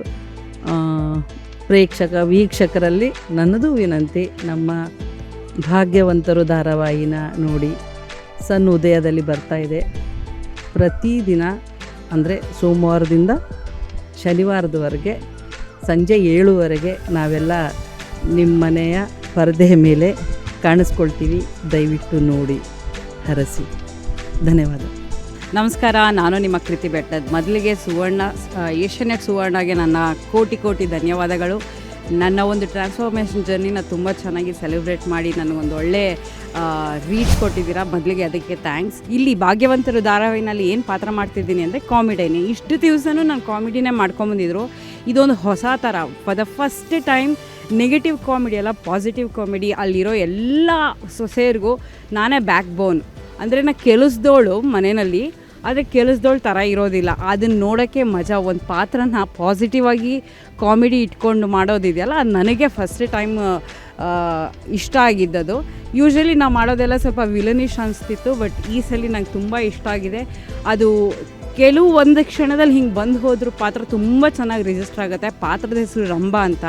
ಪ್ರತಿಯೊಂದು ಕ್ಯಾರೆಕ್ಟರ್ ಜೊತೆಗೂ ನನ್ನದೇ ಆದಂಥ ಒಂದು ಬಾಂಧವ್ಯ ಇದೆ, ಒಂದು ಮಜಾ ಇದೆ. So every scene becomes very curious ಮತ್ತು ತುಂಬ ಫನ್ನಾಗೂ ಇದೆ. ಸೊ ಈ ಧಾರಾವಾಹಿನ ದಯವಿಟ್ಟು ನೋಡಿ ಪ್ರೋತ್ಸಾಹಿಸಿ. ಇಷ್ಟು ದಿವಸ ನನ್ನ ಎಲ್ಲ ಪಾತ್ರನೂ ಎಷ್ಟು ಇಷ್ಟಪಟ್ಟು, ಸಣ್ಣ ಪಾತ್ರನ ದೊಡ್ಡ ಮಾಡೋವಷ್ಟು ನೀವು ನನಗೆ ಏನು ಪ್ರಶಂಸೆ ಕೊಟ್ಟಿದ್ದೀರಲ್ಲ, ಈಗಲೂ ಅಷ್ಟೇ ಕೊಡ್ತೀರಾ ಅಂತ ಅಂದ್ಕೊಂಡಿದ್ದೀನಿ. ದಯಮಾಡಿ ನಮ್ಮ ಧಾರಾವಾಹಿಯನ್ನು ನೋಡಿ ಪ್ರತಿಯೊಂದು ಪಾತ್ರನೂ ಪ್ರೀತಿಸಿ. Thank you. ಹಾಯ್, ಎಲ್ರಿಗೂ ನಮಸ್ಕಾರ. ನಾನು ನಿಮ್ಮ ಪ್ರೀತಿ ಆರಾಧ್ಯ. ಇವತ್ತು ಭಾಗ್ಯವಂತರು ಧಾರಾವಾಹಿನಲ್ಲಿ ನಾನು ಜನನಿ ಚೈಲ್ಡ್ಹುಡ್ ಪಾತ್ರ ಮಾಡ್ತಿದ್ದೀನಿ. ಅವಳು ಯಾವಾಗಲೂ ತುಂಬ ಓದ್ತಿರ್ತಾಳೆ. ಅಪ್ಪ ಅಂದರೆ ತುಂಬ ಪ್ರೀತಿ. ನಂದು ಚಿಕ್ಕ ಪಾತ್ರ ಆಗಿದ್ದರೂ I had a lot of fun on set and entire ಟೀಮ್ಗೆ ಆಲ್ ದಿ ಬೆಸ್ಟ್ ಹಾಗೂ ಕಂಗ್ರ್ಯಾಚುಲೇಷನ್ಸ್ ಅನ್ನು ಹೇಳ್ತೀನಿ. Thank you. ಹಾಯ್ ಎಲ್ಲರಿಗೂ ನಮಸ್ಕಾರ. ನನ್ನ ಹೆಸರು ಸೌಮ್ಯ. ಭಾಗ್ಯವಂತರು ಸೀರಿಯಲಲ್ಲಿ ಮಾಧುರಿ ಕ್ಯಾರೆಕ್ಟರ್ನ ಮಾಡ್ತಾ ಇದ್ದೀನಿ. 4 ಜನ ಅಣ್ಣಂದರಿಗೆ ಒಬ್ಬಳೇ ತಂಗಿ ಆಗಿರ್ತೀವಿ. ಹಾಗೆ ತುಂಬಾ ನೆಗೆಟಿವ್ ಶೇಡಲ್ಲಿ ಬಂದಿರೋ ಪಾತ್ರ ಇದು. ಹಾಗೆ ನನ್ನ ಫಸ್ಟ್ ಸೀರಿಯಲಲ್ಲಿ ನೆಗೆಟಿವ್ ಶೇಡ್ ಮಾಡ್ತಿರೋದು first time. So I am so happy that I got this character ಅಂತ. So thank you for the Bhagyavantaru team. Thank you so much. Sun Udaya ವಾಹಿನಿಯಲ್ಲಿ ಭಾಗ್ಯವಂತರು ಎನ್ನುವಂತಹ ಧಾರಾವಾಹಿ ಪ್ರಸಾರ ಆಗಲಿದೆ. ಇವತ್ತು ನನ್ನ ಜೊತೆ ಭಾಗ್ಯವಂತರು ಧಾರಾವಾಹಿ ಡೈರೆಕ್ಟರ್ ಜೊತೆಗೆ ಆರ್ಟಿಸ್ಟ್ ಇದ್ದಾರೆ. ಚಂದನ್ ಅವರೇ ನಮಸ್ಕಾರ. ಸಂಪ್ರೀತ್ವಿ ಸರ್ ನಮಸ್ತೆ. ಶ್ರೀನಾಥ್ ಸರ್ ನಮಸ್ತೆ. ಎಲ್ಲರೂ ತುಂಬ ಖುಷಿಯಿಂದ ಇದ್ದೀರಾ ಅಂತ ಅನ್ಕೋತೀನಿ. ಪ್ರೀಮಿಯರ್ ಶೋ ಆಗ್ತಿದೆ. ಯೂಶ್ವಲಿ ನಾವು ಸಿನಿಮಾ ಪ್ರೀಮಿಯರ್ ಶೋಗಳಿಗೆ ಹೋಗಿ ಅಭ್ಯಾಸ, ಬಟ್ ಧಾರಾವಾಹಿ ಪ್ರೀಮಿಯರ್ ಶೋ ಆಗ್ತಿರುವಂಥದ್ದು. ಆ್ಯಕ್ಚುಲಿ ನಿಮ್ಮನ್ನು ನೋಡಿದ್ರೆ ಪಾಪ ಅನ್ಸುತ್ತೆ ಸರ್, ಡೈರೆಕ್ಟರ್ ನೋಡಿದ್ರೆ. ಏನಕ್ಕೆ ಗೊತ್ತಾ, ಈಗ ಧಾರಾವಾಹಿಯಲ್ಲಿ ಸಂಭಾಷಣೆಕಾರರು ಇರ್ತಾರೆ, ಸ್ಕ್ರೀನ್ ಪ್ಲೇ ಇರುತ್ತೆ, ಕತೆ ಇನ್ನೊಬ್ರದ್ದಿರುತ್ತೆ. ಬಟ್ ಧಾರಾವಾಹಿ ಏನೇ ಸಮಸ್ಯೆ ಆದರೂ ಮೊದಲು ಡೈರೆಕ್ಟರ್ಗೆ ಬೈಯೋದು. ಸೋಷಿಯಲ್ ಮೀಡಿಯಾ ನೋಡಿದ್ರೆ ಹೊಗಳೋದು ಡೈರೆಕ್ಟರ್ಗೆ, ಬೈಯೋದು ಡೈರೆಕ್ಟರ್ಗೆ. ಎಷ್ಟು ಖುಷಿ ಇದೆ ಸರ್. ಒಂದು ವರ್ಷದಿಂದ ನಡೆದಿರೋ ಹೋರಾಟ ಇದು. ನಾನು ಮಾಡಿರೋ ಒಂದಿಷ್ಟು ಪ್ರಾಜೆಕ್ಟಲ್ಲಿ ಒಂದು ಲಾಂಗ್ ಟೈಮ್ ತೊಗೊಂಡಿರೋದು ಅಂತಂದರೆ ಇದೇ ಪ್ರಾಜೆಕ್ಟು. 1 ವರ್ಷ ಅಂತಂದರೆ ಒಂದು ಮಗುನ ಹೊಟ್ಟೆ ಒಳಗಡೆ ಇಟ್ಕೊಂಡು ಹೊರಗಡೆ ಆದಷ್ಟು ಖುಷಿ ಇದೆ ನನಗೆ. ತುಂಬಾ ವೆಯ್ಟ್ ಮಾಡಿದ್ದೆ ಆ್ಯಕ್ಚುಲಿ. ಯಾವತ್ತಪ್ಪ ನಮ್ಮದು ಟೆಲಿಕಾಸ್ಟು, ನಮ್ಮ ಟೆಲಿಕಾಸ್ಟು, ಏನು ಮಾಡ್ತಾನೇ ಇದ್ದೀವಿ ಶೂಟಿಂಗು, ಏನು ಟೆಲಿಕಾಸ್ಟ್ ಡೇಟೇ ಕೊಡ್ತಿಲ್ಲ. ಸಡನ್ನಾಗೇನೋ IPL ಬಂದುಬಿಡ್ತು, ಇನ್ನೊಂದು 3 ತಿಂಗಳು ಪುಷ್ ಮಾಡಿಬಿಟ್ರು. ಸೊ ಫೈನಲಿ ಒಂದು ಡೀಪ್ ಬ್ರೀತ್ ತಗೊಂಡೆ. ಸೊ ಇವಾಗ ಫುಲ್ಲು ಖುಷಿಯಾಗಿದೆ. ಓಕೆ, ಧಾರಾವಾಹಿ ಕತೆ ಏನು ಅಂತ ನಿಮ್ಮ ಕಲಾವಿದ್ರಿಗೆ ಕೇಳಿದ್ರೆ ಒಬ್ಬರೂ ಬಾಯ್ ಬಿಡಲಿಲ್ಲ. ನೀವು ಸ್ವಲ್ಪನಾದರೂ ಹೇಳಿ, ಒಂದು ಲೈನ್ ಆದರೂ ಹೇಳಿ. ಇದು ಒಂದು ಅಪ್ಪ ಮಗಳ ಬಾಂಧವ್ಯದ ಕಥೆ. ಪ್ರತಿಯೊಬ್ಬ ಅಪ್ಪನೂ ತನ್ನ ಮಗಳನ್ನು ಒಂದು ಚಂದ ಕುಟುಂಬದಲ್ಲಿ ಕೊಡಬೇಕು, ನನ್ನ ಮಗಳ ಭವಿಷ್ಯ ಚೆನ್ನಾಗಿರಬೇಕು, ಅವಳ ಆಸೆಗಳು ಕನಸುಗಳು ಎಲ್ಲನೂ ಈಡೇರಬೇಕು ಅಂತ ಆಶಿಸ್ತಾನೆ. ಅಂಥ ಒಂದು ತಂದೆ ತನ್ನ ಮಗಳನ್ನು ಒಂದು ಕುಟುಂಬಕ್ಕೆ ಚೆನ್ನಾಗಾಗಲಿ, ಮಗಳು ಚೆನ್ನಾಗಿರಲಿ ಅಂತ ಕೊಡ್ತಾನೆ. ಅವನ ಆಲೋಚನೆಗಳಲ್ಲಿ ಏನಿರುತ್ತೆ, ನನ್ನ ಮಗಳು ಚೆನ್ನಾಗೇ ಬದುಕ್ತಾಳೆ ಅನ್ನೋದು. ಬಟ್ ಅಲ್ಲಿ ಒಂದು ಟ್ವಿಸ್ಟ್ ಇರುತ್ತೆ, ಅದನ್ನು ಮಾತ್ರ ರಿವೀಲ್ ಮಾಡಬೇಕು ಹೋಗೋದಿಲ್ಲ. ಅದೇ ಆ್ಯಕ್ಚುಲಿ ಕಥೆಯ ಜೀವಾಳ. ಅವಳು ಅದರೊಳಗಡೆ ಸಿಗಾಕೊಂಡು ಹೇಗೆ ತಾನಿರೋ ಜಾಗದಲ್ಲೇ ಒಂದು ಪಾಸಿಟಿವಿಟಿಗಳನ್ನ ಹುಡ್ಕೊಂಡು, ತಾನಿದ್ದ ಜಾಗದಲ್ಲೇ ಇರೋರ್ನೆಲ್ಲನೂ ತನ್ನ ಕುಟುಂಬ ಅಂತ ಮಾಡಿಕೊಂಡು ಅವ್ರುಗಳಿಗೆ ಹೊಂದ್ಕೊಂಡು ಹೇಗೆ ಬದುಕ್ತಾಳೆ, ಹೇಗೆ ಜೀವನ ಗೆಲ್ತಾಳೆ, ಹೇಗೆ ಪ್ರಪಂಚನ ಗೆಲ್ತಾಳೆ, ಅದಕ್ಕಿನ್ನೂ ಮುಖ್ಯವಾಗಿ ಹೇಗೆ ತನ್ನ ತಂದೆ ಏನು ನಂಬಿಕೊಂಡಿದ್ನೋ ಆ ನಂಬಿಕೆನ ಉಳಿಸ್ಕೊಳ್ತಾಳೆ ಅನ್ನೋದೇ ಈ ಭಾಗ್ಯವಂತರು ಕಥೆ. ಓಕೆ, ಚಂದನ್ ಅವರೇ, ಇತ್ತೀಚೆಗೆ ನಾವು ಈಗ ಸೋಷಿಯಲ್ ಮೀಡಿಯಾ ತೆಗೆದು ನೋಡಿದ್ರು ಕೂಡ ಮಾಂಗಲ್ಯಂ ತಂತುನಾನೆನ ಧಾರಾವಾಹಿಯ ಕ್ಲಿಪ್ಪಿಂಗ್ಸ್ ಅನ್ನ ಕಾಣ್ಬೋದು. ಆರ್.ಕೆ. ಚಂದನ್ ಅವರು ಯಾವಾಗ ಮತ್ತೆ ಸ್ಕ್ರೀನ್ ಮೇಲೆ ಕಾಣಿಸ್ಕೊಳ್ತಾರೆ ಅಂತ ನಿಮ್ಮ ಫ್ಯಾನ್ ಪೇಜಸ್ ಈಗಲೂ ಆಕ್ಟಿವ್ ಇದೆ. ನನಗೆ ಅದೇ ಆಶ್ಚರ್ಯ. ಅಂದರೆ ಸೀರಿಯಲ್ ಮುಗಿದು ತುಂಬ ಟೈಮ್ ಆದರೂ ಕೂಡ ನಿಮ್ಮ ಫ್ಯಾನ್ ಪೇಜ್ಗಳು ಇನ್ನೂ ಆಕ್ಟಿವ್ ಇದೆ. ಡೈಲಿ ಪೋಸ್ಟ್ಗಳನ್ನೆಲ್ಲ ನೋಡ್ತಿರ್ತೀನಿ. ನನಗೆ ಆಶ್ಚರ್ಯ ಆಗುತ್ತೆ, ಇಷ್ಟು ದೊಡ್ಡ ಅಭಿಮಾನವನ್ನು ಇಟ್ಕೊಂಡಿದ್ದಾರೆ. ತುಂಬ ಲೇಟಾಗಿ ನೀವು ಧಾರಾವಾಹಿ ಹೀರೋಗಿ ಕಾಣಿಸ್ಕೊಳ್ತಿದ್ದೀರಾ, ಹೇಳಿ ಈ ಬಗ್ಗೆ. ಅದೇ ನೀವು ಹೇಳಿದಾಗೆ ಆ ಒಂದು ವಿಚಾರವಾಗಿ ನಾನು ಪ್ರತಿ ಸಲನೂ ಮಾತಾಡ್ತಾನೆ ಇರ್ತೀನಿ. ಅಂದರೆ ಆ ಸೀರಿಯಲ್ ಮುಗಿದು ಹೆಚ್ಚು ಕಡಿಮೆ 5-6 ವರ್ಷ ಆಯಿತು, ಆದರೂ ಇನ್ನೂ ಅದ್ರ ಬಗ್ಗೆ ಆ್ಯಕ್ಟಿವ್ ಆಗಿ ಡಿಸ್ಕಸ್ ಮಾಡ್ತಿರ್ತಾರೆ, ಅಥವಾ ಆ ಪಾತ್ರನ ಕಥೆನ ನೆನೆಸ್ಕೋತಾ ಇರ್ತಾರೆ. ಆ್ಯಂಡ್ ಮತ್ತೆ ಕೇಳ್ತಿರ್ತಾರೆ, ಮತ್ತೆ ಯಾವಾಗ ಕಾಣಿಸ್ಕೋತೀರಾ ಟಿ ವಿಯಲ್ಲಿ ಅಂತ. ಸೊ ಬಹಳ ಒಂದು ಲಾಂಗ್ ಗ್ಯಾಪ್ ನಂತರ ಟಿ ವಿಯಲ್ಲಿ ಆ್ಯಕ್ಟಿಂಗ್, ಮೇನ್ ಸ್ಟ್ರೀಮ್ ಆ್ಯಕ್ಟಿಂಗ್ ಅಂತ ಮಾಡಿದ್ದು ಭಾಗ್ಯವಂತರಲ್ಲಿ. ಸೊ ಸಿಕ್ಕಾಪಟ್ಟೆ ಖುಷಿ ಇದೆ. ಅಂದರೆ ಈ ಒಂದು ಒಳ್ಳೆ ಪ್ರಾಜೆಕ್ಟಲ್ಲಿ ನಾವು ಮತ್ತೆ ನಾನು ಕಾಣಿಸ್ಕೊತಿರೋದಕ್ಕೆ. ಎಸ್ಪೆಷಲಿ ನಾನು ಮಾಂಗಲ್ಯಂ ತಂತು ನಾನೆಲ್ಲ ಲಾಂಚ್ ಆದಾಗ ಸಂಪ್ರೀತ್ವಿ ಸರ್ ಕೂಡ ಅದೇ ಟೈಮಲ್ಲಿ ಪ್ಯಾರಲಲ್ ಇನ್ನೊಂದು ಶೋ ಡೈರೆಕ್ಟ್ ಮಾಡ್ತಾಯಿದ್ರು. ಆವಾಗಲೂ ಯಾವುದೋ ಒಂದು ಹೀಗೆ ಇವೆಂಟಲ್ಲಿ ಸಿಕ್ತಾಗ ಹೇಳಿದರು ನನಗೆ, ತುಂಬ ಚೆನ್ನಾಗಿ ಆ್ಯಕ್ಟ್ ಮಾಡಿದ್ರಿ ನೀವು, ಒಂದ್ಸಲಿ ನಿಮ್ಮ ಡೈರೆಕ್ಟ್ ಮಾಡಬೇಕು, ನಾವು ಅದಕ್ಕೆ ವರ್ಕ್ ಮಾಡಬೇಕು ಅಂತ. ಆವಾಗ ಮಾತಾಡಿದ್ದು ಈ ಶೋ ಮೂಲಕ ಆಗಿದೆ, ಆಗಿದೆ 6 ವರ್ಷ ಆದಮೇಲೆ. ಸೊ ತುಂಬ ಖುಷಿ ಆಗ್ತಿದೆ. ಆ್ಯಂಡ್ ಅದರದ್ದು ರಿಸಲ್ಟ್ ಕೂಡ ಕಾಣಿಸ್ತಿದೆ. ಅಂದರೆ ನೀವು ಹೇಳಿದಾಗೆ ಸಿನಿಮಾಗೆ ಪ್ರೀಮಿಯರ್ ಮಾಡ್ತಿದ್ರು, ಬಟ್ ಇವಾಗ ಒಂದು ಟಿ ವಿ ಶೋಗೆ ಇಷ್ಟು ದೊಡ್ಡ ಮಟ್ಟದಲ್ಲಿ ಒಂದು ಪ್ರೀಮಿಯರ್ ಶೋನ ಅರೇಂಜ್ ಮಾಡಿ ಇಷ್ಟು ಜನರನ್ನೆಲ್ಲ ನೋಡಿದಾಗ ತುಂಬ ಖುಷಿ ಆಗುತ್ತೆ. ಅಂದರೆ ಪ್ರಾಡಕ್ಟದು ಕ್ವಾಲಿಟಿ ಎಷ್ಟು ಚೆನ್ನಾಗಿದೆ ಅಂತ ಗೊತ್ತಾಗ್ತಿದೆ. ಸೊ ಐಮ್ ಹ್ಯಾಪಿ ಇಂಥ ಒಳ್ಳೆ ಪ್ರಾಜೆಕ್ಟಲ್ಲಿ ಮತ್ತೆ ನಾನು ಕಮ್ ಬ್ಯಾಕ್ ಮಾಡಿದ್ದಕ್ಕೆ. ಸೊ ಥ್ಯಾಂಕ್ಸ್ ಸರ್ ಕನ್ಸಿಡರ್ ಮಾಡಿದ್ದಕ್ಕೆ. Thank you and thank you Param sir, thank you for giving me this opportunity. Sir, ನಿಮ್ಮ ಪಾತ್ರದ ಬಗ್ಗೆ ಹೇಳಿ. ಭಾಗ್ಯವಂತರು ಧಾರಾವಾಹಿಯಲ್ಲಿ ಯಾವ ರೀತಿ ಪಾತ್ರ ಇದೆ, ಏನು ಕತೆ ಅಂತ? ನಂದು ಗುರು ಅಂತ ಲೆಕ್ಚರರ್ ಪಾತ್ರ. ಸ್ಟಾರ್ಟಿಂಗಲ್ಲಿ ಬಂದು ಹೋಗುತ್ತೆ. ಅಂದರೆ ಹೀರೋಯಿನ್ನು ಕಾಲೇಜಲ್ಲಿ ಯಾವ ರೀತಿ ಇರ್ತಾರೆ, ಯಾವ್ಯಾವ ಥರ ಒಂದು ಕಷ್ಟದಲ್ಲಾಗಲಿ ಎಲ್ಲ ಸಿಕ್ಕಾಕೊಂತಾರೆ, ನಾವು ಯಾವ ರೀತಿ ಅವ್ರನ್ನ ಬಚಾವ್ ಮಾಡ್ತೀವಿ, ಯಾವ ರೀತಿ ತರಲೆ ಮಾಡ್ತಾರೆ, ಅದೆಲ್ಲ ತುಂಬ ಚೆನ್ನಾಗಿ ಕಟ್ಕೊಟ್ಟಿದ್ದಾರೆ ಡೈರೆಕ್ಟ್ರು. ಸೊ ಎಲ್ಲರೂ ನೋಡಿ, ತುಂಬ ಚೆನ್ನಾಗಿ ಬಂದಿದೆ. ಧನ್ಯವಾದಗಳು. ಧಾರಾವಾಹಿಯಲ್ಲಿ ದೊಡ್ಡ ತಾರಾ ಬಳಗ ಇದೆ. ಈಗ ನಾನು ಆಲ್ರೆಡಿ ನೋಡಿದೆ, ಒಂದಷ್ಟು ಜನ ಕಲಾವಿದ್ರನ್ನು ಕೂಡ ಮಾತಾಡಿಸಿದೆ. ಸುಚೇಂದ್ರ ಪ್ರಸಾದ್ ಅವರಿದ್ದಾರೆ. ಅವ್ರದ್ದೊಂದು ಕ್ಯಾರೆಕ್ಟರ್ ಆದರೆ ಅವರ ಕನ್ನಡ ಇನ್ನೊಂದು ಒಂದು ಸುಂದರ ಕೇಳೋಕೆ ಅಂತ ಕಲಾವಿದರೇ ಹೇಳ್ತಾ ಇದ್ರು. ಈ ಬಗ್ಗೆ ಹೇಳಿ. ಸುಚೇಂದ್ರ ಪ್ರಸಾದ್ ಅಂತ ಒಬ್ಬ ಮಹಾನ್ ಕಲಾವಿದರನ್ನು ಡೈರೆಕ್ಟ್ ಮಾಡಿದ್ದು ನನಗೆ ತುಂಬಾ ಖುಷಿ ಇದೆ. ಆ ಮನುಷ್ಯನ ನೋಡಿದ್ರೆ ಈ ಕನ್ನಡ ಲೈಬ್ರರಿ ನಮ್ಮ ಕಣ್ಮುಂದೆ ಓಡಾಡಿದ್ರೆ ಹೆಂಗಾಗುತ್ತೋ ಹಂಗೆ ನೋಡ್ತಾ ಇರುತ್ತೆ. ಅವರಲ್ಲಿ ಜಸ್ಟ್ ಅವ್ರಿಗೆ ಒಂದು ಡೈಲಾಗ್ ಹೇಳ್ಕೊಟ್ಬಿಟ್ರೆ, ಸರ್ ಹಿಂಗಿದೆ ಸಿಚುವೇಶನ್, ಹಿಂಗಿದೆ ಅಂತ ಹೇಳ್ಕೊಟ್ಬಿಟ್ರೆ ಸಾಕು, ಅದನ್ನು ಅವರು ಬೇರೆ ರೀತಿಯಲ್ಲೇ ತೊಡಸ್ಕೊಳ್ತಾರೆ. ಕಂಪ್ಲೀಟಾಗಿ ಪಾತ್ರ ಆಗಿನೇ ಬದಲಾಗ್ತಾರೆ. ನಿಮಗೇನಾದರೂ ಈ ಭಾಗ್ಯವಂತರು ಏನಾದರೂ ಸಕ್ಸಸ್ ಆಗಿ ಒಂದು ತುಂಬ ಚೆನ್ನಾಗಿ ಮನೆ ಮಾತು ಆಗ್ತಾಯಿದೆ ಅಂತಂದರೆ ಅದಕ್ಕೆ ಮುಖ್ಯವಾದ ಕಾರಣ ಸುಚೇಂದ್ರ ಪ್ರಸಾದ್ ಸರ್ರೇ ಆಗ್ತಾರೆ. ಓಕೆ, ಇದರಲ್ಲಿ ಎರಡು ಮಾತಿಲ್ಲ. ಓಕೆ, ಆ ಮನುಷ್ಯನ ಪದಗಳು ಅಷ್ಟು ಸ್ಪಷ್ಟವಾಗಿ ಕನ್ನಡ ಜ್ಞಾನ ಅವರಿಂದ ನಾವು ಆ್ಯಕ್ಚುಲಿ ತಿಳ್ಕೊಬೇಕಾಗಿದೆ. Thank you. ಅವ್ರನ್ನ ಡೈರೆಕ್ಟ್ ಮಾಡಿದ್ದ ಒಂದು ಅವಕಾಶ ಕೊಟ್ಟಿದ್ದಕ್ಕೆ ನನಗೆ ಆ್ಯಕ್ಚುಲಿ ತುಂಬಾ ಖುಷಿ ಇದೆ. ಕನ್ನಡ ಕಿರುತೆರೆಯಲ್ಲಿ ಹೊಸ ಹೊಸ ಧಾರಾವಾಹಿಗಳು ಬರ್ತಾ ಇವೆ. ಈ ಸಾಲಿಗೆ ಭಾಗ್ಯವಂತರು ಕೂಡ ಸೇರುತ್ತೆ. ಸನ್ ಉದಯ ವಾಹಿನಿಯಲ್ಲಿ ಹೊಸದಾಗಿ ಭಾಗ್ಯವಂತರು ಎನ್ನುವಂತಹ ಧಾರಾವಾಹಿ ಪ್ರಸಾರ ಆಗಲಿದೆ. ಭಾಗ್ಯವಂತರು ಧಾರಾವಾಹಿಯಲ್ಲಿ ದೊಡ್ಡ ತಾರಾ ಬಳಗ ಇದೆ. ನನ್ನ ಜೊತೆ ಇವತ್ತು ಭಾಗ್ಯವಂತರು ಧಾರಾವಾಹಿ ಟೀಮ್ ಇದೆ. ಎಲ್ಲರಿಗೂ ನಮಸ್ಕಾರ. ನಮಸ್ಕಾರ. ಹೇಗಿದ್ದೀರಾ? ಫಸ್ಟ್ ಕ್ಲಾಸ್ ಆಗಿದ್ದೀವಿ. ಸಿಕ್ಕಾಪಟ್ಟೆ ಜೋಶಲ್ಲಿದ್ದೀರಾ? ಹೌದು, ಖಂಡಿತ. ಓಕೆ, ಯಾಕೆ ಅಂತ ಹೇಳ್ಬೋದಾ? ಭಾಗ್ಯವಂತರು ಧಾರಾವಾಹಿ ಪ್ರಸಾರ ಆಗ್ತಿದೆ ಅನ್ನೋದು ನನಗೆ ಗೊತ್ತಿದೆ. ಇದರ ಜೊತೆಗೆ ಇನ್ನೇನು ವಿಶೇಷತೆ ಇದೆ ಅಂತ? ವಿಶೇಷತೆ ಅಂದರೆ ನಮ್ಮ ಧಾರಾವಾಹಿಯ ಪ್ರಥಮ ಸಂಚಿಕೆ ಪ್ರಸಾರ ಆಗಲಿಕ್ಕಿದೆ.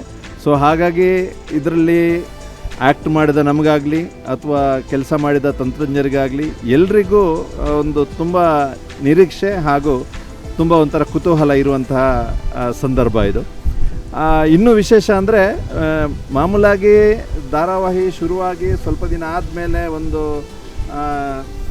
ಸೆಲೆಬ್ರೇಷನ್ ಅಂತ ಮಾಡ್ತಾರೆ. ಆದರೆ ಧಾರಾವಾಹಿ ಶುರುವಾದಕ್ಕಿಂತ ಒಂದು ದಿನ ಮುಂಚಿತವಾಗಿ ಪ್ರೀಮಿಯರ್ ಶೋ ಅಂತ ಒಂದು ಇವತ್ತು ಕಾರ್ಯಕ್ರಮನ ಇಟ್ಕೊಂಡಿದ್ದಾರೆ. ಸ್ವಲ್ಪ ಕುತೂಹಲ ಜಾಸ್ತಿ ಇದೆ, ಯಾಕಂದರೆ ಸಿನಿಮಾಗಳಿಗೆಲ್ಲ ಪ್ರೀಮಿಯರ್ ಶೋ, ಸೆಲೆಬ್ರಿಟಿ ಶೋ ಅಂತೆಲ್ಲ ಹೋಗ್ತಿರುವಾಗ ಸೀರಿಯಲಲ್ಲಿ ಇದೊಂದು ಹೊಸತನ ಅಂತ ಅನ್ನಿಸ್ತಾ ಇದೆ. ಸೊ ನಾವು ಹೇಗಿದೆ ಇದೊಂಥರ ಎಕ್ಸ್ಪೀರಿಯೆನ್ಸ್ ಮಾಡೋಕ್ಕೋಸ್ಕರ ಇವತ್ತು ಬಂದಿದ್ದೀವಿ. ಎಲ್ಲ ಕಲಾವಿದರು, ಟೆಕ್ನಿಷಿಯನ್ಸ್ ಎಲ್ಲ ಬಂದಿದ್ದೀವಿ. ಚೆನ್ನಾಗಿರುತ್ತೆ. ಎಪಿಸೋಡ್ ಹೇಗೆ ಬಂದಿದೆ, ಯಾಕಂದರೆ ತುಂಬ ದೊಡ್ಡ ನೀವು ಹೇಳಿದ ಹಾಗೆ ಬಹು ತಾರಾಗಣ ಇದೆ. ಸುಚೇಂದ್ರ ಪ್ರಸಾದ್ ಅವರಿದ್ದಾರೆ, ಶಾಲಿನಿ ಅವರಿದ್ದಾರೆ, ಪದ್ಮ ನನಗೆ ನನ್ನ ಹೆಂಡತಿ ಪಾತ್ರ ಮಾಡ್ತಿದ್ದಾರೆ. ಸೊ ಪಾತ್ರ ಪದ್ಮ ಅಂತ ಹೇಳಿ ಅಭ್ಯಾಸ ಹೊರತು ಅವರ ಒರಿಜಿನಲ್ ಹೆಸರು ನನಗೆ ನೆನಪಾಗಲಿಲ್ಲ. ಸಮೀಕ್ಷಾ ಅವರಿದ್ದಾರೆ, ಧನ್ಯ ಇದ್ದಾಳೆ, ನನ್ನ ಮಗಳ ಕ್ಯಾರೆಕ್ಟರ್ ಮಾಡ್ತಾಳೆ. ಇನ್ನೂ ತುಂಬ ಜನ ಇದ್ದಾರೆ. ನಾಯಕಿಯಾಗಿ ತನ್ವಿ ಮಾಡ್ತಿದ್ದಾಳೆ, ಶಕ್ತಿ, ಸುಮಾರು ತುಂಬ ಅವರೆಲ್ಲ ನಿಮಗೆ ಅವ್ರದ್ದೆಲ್ಲ ಪರಿಚಯ ನಿಮಗೆ ಆಗುತ್ತೆ ಧಾರಾವಾಹಿ ನೋಡಿದಾಗ. ತುಂಬ ಕುತೂಹಲದಿಂದ ಇದ್ದೀನಿ. ಒಂದು ನಿಮಿಷ ನನ್ನ ತಂಗಿ ಸುಮತಿಗೆ ಕೊಡ್ತೀನಿ. ಸರ್, ಇನ್ನೊಂದು ಸುರೇಶ್ ಸರ್ ಯಾಕೆ ಇನ್ನೂ ಇವತ್ತು ಯಾಕೋ ಸ್ವಲ್ಪ ಖುಷಿ ಜಾಸ್ತಿ ಆಗ್ತಿದೆ ಅಂತ ನನಗೆ ಗೊತ್ತು ಸರ್. ತುಂಬಾ ಜೋಶಲ್ಲಿದ್ದೀರಾ. ಯಾಕೆ ಅಂತಂದ್ರೆ ಭವ್ಯಶ್ರೀ ಮೇಡಮ್ ಬಂದಿದ್ದಾರೆ. ಆಫ್ ದ ಕ್ಯಾಮ್ರಾ ಕೂಡ ನಿಮ್ಮ ಸೀರಿಯಲ್ಗೆ ಏನೋ ಬೆಂಬಲ ಕೊಡೋದಕ್ಕೆ ಬಂದಿದ್ದಾರೆ ಅಂತ. ಖಂಡಿತ ನನ್ನ ಸೀರಿಯಲ್ಗೆ ಅವ್ರ ಬೆಂಬಲ ಇರುತ್ತೆ, ಅವ್ರ ಸೀರಿಯಲ್ಗೆ ನಮ್ಮ ಬೆಂಬಲ ಇರುತ್ತಲ್ಲ, ಅದು ಖಂಡಿತ ಇದ್ದೇ ಇರುತ್ತೆ. ಖುಷಿ ಇದೆ. ನಮ್ಮ ಹೆಂಡತಿ ಬಂದಿದ್ದಾರೆ, ನನ್ನ ಮಗನೂ ಬಂದಿದ್ದಾನೆ. ಸೊ ಫ್ಯಾಮಿಲಿ ಸಮೇತ ಬಂದಿದ್ದೀವಿ. ಎಲ್ಲರೂ ಅವ್ರಿಗೂ ನನ್ನಷ್ಟೇ ಕುತೂಹಲ ಇದೆ ಭಾಗ್ಯವಂತರು ಧಾರಾವಾಹಿಯ ಪ್ರಥಮ ಸಂಚಿಕೆ ಮತ್ತು ಈ ಸೀರಿಯಲ್ ಯಾವ ಥರ ಇರುತ್ತೆ ಅಂತ. ಯಾಕಂದರೆ ನಮಗೂ ನಮ್ಮ ಪಾತ್ರದ ಬಗ್ಗೆ ಗೊತ್ತಷ್ಟೇ ಹೊರತು ಟೋಟಲ್ ಕಥೆಯ ಬಗ್ಗೆ ನಮಗೂ ಗೊತ್ತಿಲ್ವಲ್ಲ, ಹಾಗಾಗಿ ಖಂಡಿತ ನಮಗೂ ಕುತೂಹಲ ಇದೆ. ಈಗ ನನ್ನ ತಂಗಿ ಮಾತಾಡ್ತಾರೆ, ಶಾಲಿನಿ ಅವ್ರಿಗೆ ಕೊಡ್ತಾ ಇದ್ದೀನಿ. ನಮಸ್ಕಾರ, ನಾನು ಶಾಲಿನಿ. ಭಾಗ್ಯವಂತರು ಧಾರಾವಾಹಿಲಿ ಸುಮತಿ ಅನ್ನೋ ಪಾತ್ರವನ್ನು ನಿರ್ವಹಿಸ್ತಾ ಇದ್ದೀನಿ. ಅಂದರೆ ನಾಯಕಿಯ ತಾಯಿ ಪಾತ್ರ ತುಂಬಾ ಚೆನ್ನಾಗಿದೆ. ಸ್ಪೆಷಲಿ ಇವತ್ತು ತುಂಬ ಖುಷಿ ಆಗ್ತಿರೋಂಥ ವಿಷಯ ಅಂದರೆ ಪ್ರೀಮಿಯರ್ ಶೋ. ಯಾಕಂದರೆ ಧಾರಾವಾಹಿಗಳಲ್ಲಿ ಪ್ರೀಮಿಯರ್ ಶೋ ಸರ್ ಹೇಳಿದಾಗೆ ಮಾಡೋದು ತುಂಬ ಕಡಿಮೆ. ಸೊ ಇದು ನನ್ನ ಮೊದಲನೇ ಧಾರಾವಾಹಿ ಪ್ರೀಮಿಯರ್ ಶೋಗೆ ನಾನು ಬಂದಿರೋದು, ಖುಷಿ ಅನಿಸ್ತಾ ಇದೆ. ಒಳ್ಳೊಳ್ಳೆ ಕಲಾವಿದರಿದ್ದಾರೆ ಈ ಧಾರಾವಾಹಿಲಿ, ಅವರು ಎಲ್ಲರ ಜೊತೆ ಅಭಿನಯಿಸೋಕ್ಕೊಂದು ಅವಕಾಶ ಸಿಕ್ಕಿದೆ, ಅದು ಕೂಡ ಖುಷಿ ಕೊಡ್ತಿದೆ. ಎಕ್ಸೈಟ್ಮೆಂಟ್ ಖಂಡಿತವಾಗ್ಲೂ ಇದೆ. ಹೇಗೆ ಬಂದಿದೆ ನಮ್ಮ ಎಪಿಸೋಡ್ಸ್ ಅಂತ ನಾವು ಇವತ್ತೇ ನೋಡ್ತಾ ಇದ್ದೀವಿ, ಖುಷಿ ಆಗ್ತಿದೆ. ನಮ್ಮ ಧಾರಾವಾಹಿ ಟೆಲಿಕಾಸ್ಟ್ ಆಗ್ತಾ ಇದೆ, ಖಂಡಿತವಾಗ್ಲೂ ನೋಡಿ ಉದಯ ಟಿ ವಿಲಿ ಪ್ರಸಾರ ಆಗುತ್ತೆ. Thank you. ಕತೆ ಬಗ್ಗೆ ಹೇಳ್ಬೋದಾ ಸ್ವಲ್ಪ? ಹೇಳಿದ್ನಲ್ಲ, ಕತೆ ಬಗ್ಗೆ ನಮಗೆ ಗೊತ್ತಿಲ್ಲ. ನನ್ನ ಪಾತ್ರ ಬಂದು ರವಿ ಅಂತ ಮಾಡ್ತಾಯಿದ್ದೀನಿ. ನಮ್ಮದೊಂದು middle class family. Middle class ಫ್ಯಾಮಿಲಿನಲ್ಲಿ ನಡೆಯುವಂಥ ಸಾಮಾನ್ಯವಾಗಿ ಎಲ್ಲ ಕಡೆ ನಡೆಯುವಂಥ ಏನು ಇನ್ಸಿಡೆಂಟ್ಸ್ ಇರುತ್ತೆ ಅದೇ ನಮ್ಮಲ್ಲೂ ಇರುತ್ತೆ. ನನ್ನ ಸೊಸೆ ನಾಯಕಿ ಪಾತ್ರದ ನಾನು ಮಾವ ಕ್ಯಾರೆಕ್ಟರ್ ಮಾಡ್ತಾಯಿದ್ದೀನಿ. ಮಾವ ಅತ್ತೆ, ಇವರಮ್ಮ. ಸೊ ಎಲ್ಲ ಯಾವುದೂ ಮಾಮೂಲಾಗಿ ನಮ್ಮ ಸುತ್ತಮುತ್ತ ನಡೆಯೋದು ಬಿಟ್ಟು ಇನ್ನೇನು ವಿಶೇಷವಾಗಿ ಮಾಡೋಕ್ಕಾಗಲ್ವಲ್ಲ, ಅದೇ ಥರ ಇದು. ತುಂಬ ಒಬ್ರನ್ನೊಬ್ಬರು ತುಂಬ ಪ್ರೀತಿ ಮತ್ತು ಆತ್ಮೀಯತೆಯಿಂದ ನೋಡ್ಕೊಳ್ಳುವಂಥ ಪಾತ್ರ. ನಮ್ಮ ಭಾವ ಸ್ವಲ್ಪ ಸ್ಟ್ರಿಕ್ಟು. ಅದು ಎಷ್ಟು ಸ್ಟ್ರಿಕ್ಟು, ಹೇಗೆ ಸ್ಟ್ರಿಕ್ಟ್ ಅನ್ನೋದನ್ನು ನೀವು ಎಪಿಸೋಡಲ್ಲೇ ನೋಡಬೇಕು. ನಮಸ್ತೆ, ನಾನು ಸಮೀಕ್ಷಾ. ಭಾಗ್ಯವಂತರಲ್ಲಿ ಪದ್ಮ ಅನ್ನೋ ಪಾತ್ರನ ಮಾಡ್ತಾಯಿದ್ದೀನಿ. ಜನನಿಯ ಸೋದರತ್ತೆ ರವಿ ಸರ ವೈಫ್ ಕ್ಯಾರೆಕ್ಟರ್ ಮಾಡ್ತಾಯಿದ್ದೀನಿ. ಫಸ್ಟ್ ಟೈಮ್ ಉದಯದಲ್ಲಿ ಮಾಡ್ತಾ ಇರೋದು. ತುಂಬ ಖುಷಿ ಆಗ್ತದೆ, ಇಷ್ಟು ಗ್ರ್ಯಾಂಡಾಗಿ ಮಾಡ್ತಾಯಿದ್ದಾರೆ ಪ್ರೀಮಿಯರ್ ಶೋ. ಪ್ರೋಮೋ ನೋಡಿದಾಗೆಲ್ಲ ಖುಷಿ ಆಗೋದು, ಅಯ್ಯೋ ಯಾವಾಗ ಎಪಿಸೋಡ್ ನೋಡ್ತೀವೋ ಅಂತ. ಟಿ ವಿಯಲ್ಲಿ ಟೆಲಿಕಾಸ್ಟ್ ಆಗೋಕ್ಕಿಂತ ಮೊದಲೇ ನಾವು ಇಲ್ಲಿ ಪ್ರೀಮಿಯರ್ ಶೋ ನೋಡ್ತಾ ಇದ್ದೀವಿ, ಅದು ಇನ್ನೂ ಖುಷಿ ಕೊಡ್ತಾ ಇದೆ. ಅದೇ ಸುಮಾರು ಸೀರಿಯಲಲ್ಲಿ ಒಂದು 50 ಎಪಿಸೋಡು 100 ಎಪಿಸೋಡ್ ಆದಮೇಲೆ ಸೆಲೆಬ್ರೇಟ್ ಮಾಡ್ತಾರೆ. ಬಟ್ ಇದೇ ಫಸ್ಟ್ ಟೈಮ್ ಈ ರೀತಿ ಆಗ್ತಿರೋದು. ನಾವು ಅಂದರೆ ಆಲ್ಮೋಸ್ಟ್ ಎಲ್ಲ ಗೊತ್ತಿರೋರೇ ಇಲ್ಲಿ, ಶಾಲಿನಿ ಆಗಲಿ, ಸುರೇಶ್ ಸರ್ ಆಗಲಿ, ಮತ್ತು ಹೀರೋ ಆಗಲಿ, ಅವರೆಲ್ಲ ಅವ್ರ ಜೊತೆಲ್ಲ ವರ್ಕ್ ಮಾಡಿದ್ದೆ. ಸುರೇಶ್ ಸರ್ ಜೊತೆ ವರ್ಕ್ ಮಾಡಿರಲಿಲ್ಲ, ಬಟ್ ಗೊತ್ತಿತ್ತು. ಹಾಗಾಗಿ ಯಾರೂ ಹೊಸಬ್ರು ಅಂತ ಅನ್ನಿಸ್ತಾ ಇಲ್ಲ. ತುಂಬ ಚೆನ್ನಾಗಿದೆ, ಒಳ್ಳೆ ಟೀಮ್ ಸಿಕ್ಕಿದೆ. ಇವನ್ ಡೈರೆಕ್ಟರ್ ಆದರೂ ಅಷ್ಟೇ, ತುಂಬ ಒಳ್ಳೆ ಡೈರೆಕ್ಟ್ರ್ ಜೊತೆ ವರ್ಕ್ ಮಾಡೋವಂಥ ಅವಕಾಶ ಸಿಕ್ಕಿದೆ. ಪ್ರತಿಯೊಬ್ಬರು ಕ್ಯಾಮ್ರಾಮ್ಯಾನ್ ಆಗಲಿ ಯಾರಾಗಲಿ ತುಂಬ ತಾಳ್ಮೆಯಿಂದ ಕೆಲಸ ಮಾಡ್ತಾರೆ. ತುಂಬ ಚೆನ್ನಾಗಿ ಬಂದಿದೆ ಅಂತ ಅಂದ್ಕೊಂಡಿದ್ದೀನಿ. ಎಪಿಸೋಡ್ ನೋಡೋವರೆಗೂ ನನಗಂತೂ ಕುತೂಹಲ ತಡೆಯೋಕ್ಕಾಗ್ತಾ ಇಲ್ಲ. ತುಂಬ ಅಂದರೆ ಈ ನಮ್ಮ ಭಾಗ್ಯವಂತರ ಸೀರಿಯಲ್ಲು ಕನಿಷ್ಠ ಒಂದು 1000 ಸಂಚಿಕೆ ಆಗಲೂ ಬರಲಿ, ಒಳ್ಳೆ ಸಕ್ಸಸ್ಫುಲ್ ಆಗಲಿ ಅಂತ ಕೇಳ್ಕೊತೀನಿ. Thank you. ನನ್ನ ಮಗಳು ಧನ್ಯ ಕೊಡ್ತೀನಿ. ಹಾಯ್, ನಮಸ್ತೆ. ನನ್ನ ಹೆಸರು ಧನ್ಯಾ ಶೆಟ್ಟಿ ಅಂತ. ಸೊ ಇದು ನನ್ನ ಫಸ್ಟ್ ಕನ್ನಡ ಸೀರಿಯಲ್. ನಾನು ಸುರೇಶ್ ಸರ್ ಮಗಳಾಗಿ ಆ್ಯಕ್ಟ್ ಮಾಡ್ತಾ ಇದ್ದೀನಿ. ಸಮೀಕ್ಷಾ ಮ್ಯಾಮ್, ಸುರೇಶ್ ಸರ್ ಇವ್ರ ಮಗಳು ಯಶಾ ಅಂತ ಕ್ಯಾರೆಕ್ಟರ್ ನೇಮ್. ಆ್ಯಂಡ್ ಹಾಂ, ಇದು ರವಿ, ಇದು ಪದ್ಮ. ತುಂಬ ಎಕ್ಸೈಟೆಡ್ ಆಗಿದ್ದೀನಿ. ನಾನೆಲ್ಲ ಇವ್ರದ್ದು ಅಭಿಮಾನಿ. ಇವಾಗ ಅವ್ರ ಜೊತೆನೇ ಆ್ಯಕ್ಟ್ ಮಾಡೋಕ್ಕೆ ಸಿಗ್ತಾ ಇದೆ, ಹಾಗಾಗಿ ತುಂಬಾ ಖುಷಿ ಆಗ್ತಿದೆ. ಆ್ಯಂಡ್ ನೀವೆಲ್ಲರೂ ನೋಡಬೇಕು, ಸಪೋರ್ಟ್ ಮಾಡಬೇಕು. ಹಾಗೆ this is my first Kannada serial ಆಗಿರೋದ್ರಿಂದ ನಿಮ್ಮೆಲ್ಲರೂ ಪ್ರೀತಿ ಆ್ಯಂಡ್ ಸಪೋರ್ಟ್ ತುಂಬಾ ಬೇಕು ಅಷ್ಟೇ. ನನ್ನ ಮುದ್ದು ಮಗಳು ಮಾತಾಡಿದ್ದಾಯಿತು. ಓಕೆ, ಧಾರಾವಾಹಿ ವಿಶೇಷತೆ ಏನು ಸರ್? ಧಾರಾವಾಹಿ ವಿಶೇಷತೆ ಏನು ಅಂತ ಅದೇ ಹೇಳಿದ್ನಲ್ಲ, ಒಂದು ಮಿಡ್ಲ್ ಕ್ಲಾಸ್ ಫ್ಯಾಮಿಲಿನಲ್ಲಿ ನಡೆಯುವಂಥ ಒಂದು ಕತೆಗಳನ್ನ ಇಟ್ಕೊಂಡೇ ಮಾಡಿದ್ದಾರೆ. ವಿಶೇಷತೆ ಅಂದರೆ ನನ್ನ ಭಾವ ಮತ್ತು ನನ್ನ ಸೊಸೆ ಮಧ್ಯೆ ಇರುವಂತಹ ಒಂದು ಆತ್ಮೀಯತೆ, ಒಂದು ಪ್ರೀತಿ, ಒಂದು ಈಗ ಮಕ್ಕಳ ಮೇಲೆ ಹೆತ್ತವರಿಗೆ ಒಂದು ನಿರೀಕ್ಷೆ ಇರುತ್ತಲ್ಲ, ಅವರು ಈ ಥರನೇ ಇರಬೇಕು, ಅದೆಲ್ಲ ನನ್ನ ಭಾವನಲ್ಲಿ ಸ್ವಲ್ಪ ಹೆಚ್ಚಿದೆ. ಅದನ್ನು ಅವರ ಮಗಳ ಮೇಲೆ ಅವರು ಪ್ರಯೋಗಿಸ್ತಾ ಇದ್ದಾರೆ. ಒತ್ತಡ ಹೇಳ್ತಾರೆ. ಬಟ್ ಏನೇ ಹೆತ್ತವರು ಮಾಡಿದ್ರೂ ಮಕ್ಕಳ ಒಳ್ಳೆಯದಕ್ಕೆ, ಮಕ್ಕಳ ಭವಿಷ್ಯಕ್ಕೆ ಅಂತ ಮಾಡೋದ್ರಿಂದ ಅದನ್ನೆಲ್ಲ ನೋಡ್ಬೋದು. ಅಂದರೆ ಹೆತ್ತವರ ಜವಾಬ್ದಾರಿ ಏನು ಅನ್ನೋದನ್ನು ಕೂಡ ಇದರಲ್ಲಿ ತುಂಬ ಚೆನ್ನಾಗಿ ಹೇಳ್ಕೊಟ್ಟಿದ್ದಾರೆ. ಅದೇ ಮಕ್ಕಳು ತಂದೆ ತಾಯಿಗಳನ್ನು ಅವರ ಏನು ಆಸೆ ಆಕಾಂಕ್ಷೆಗಳು ಏನಿದೆ ಅದನ್ನು ಫುಲ್ಫಿಲ್ ಮಾಡೋಕ್ಕೆ ಯಾವ ಥರ ಪ್ರಯತ್ನ ಪಡಬೇಕು ಅನ್ನೋದನ್ನು ತೋರಿಸಿದ್ದಾರೆ.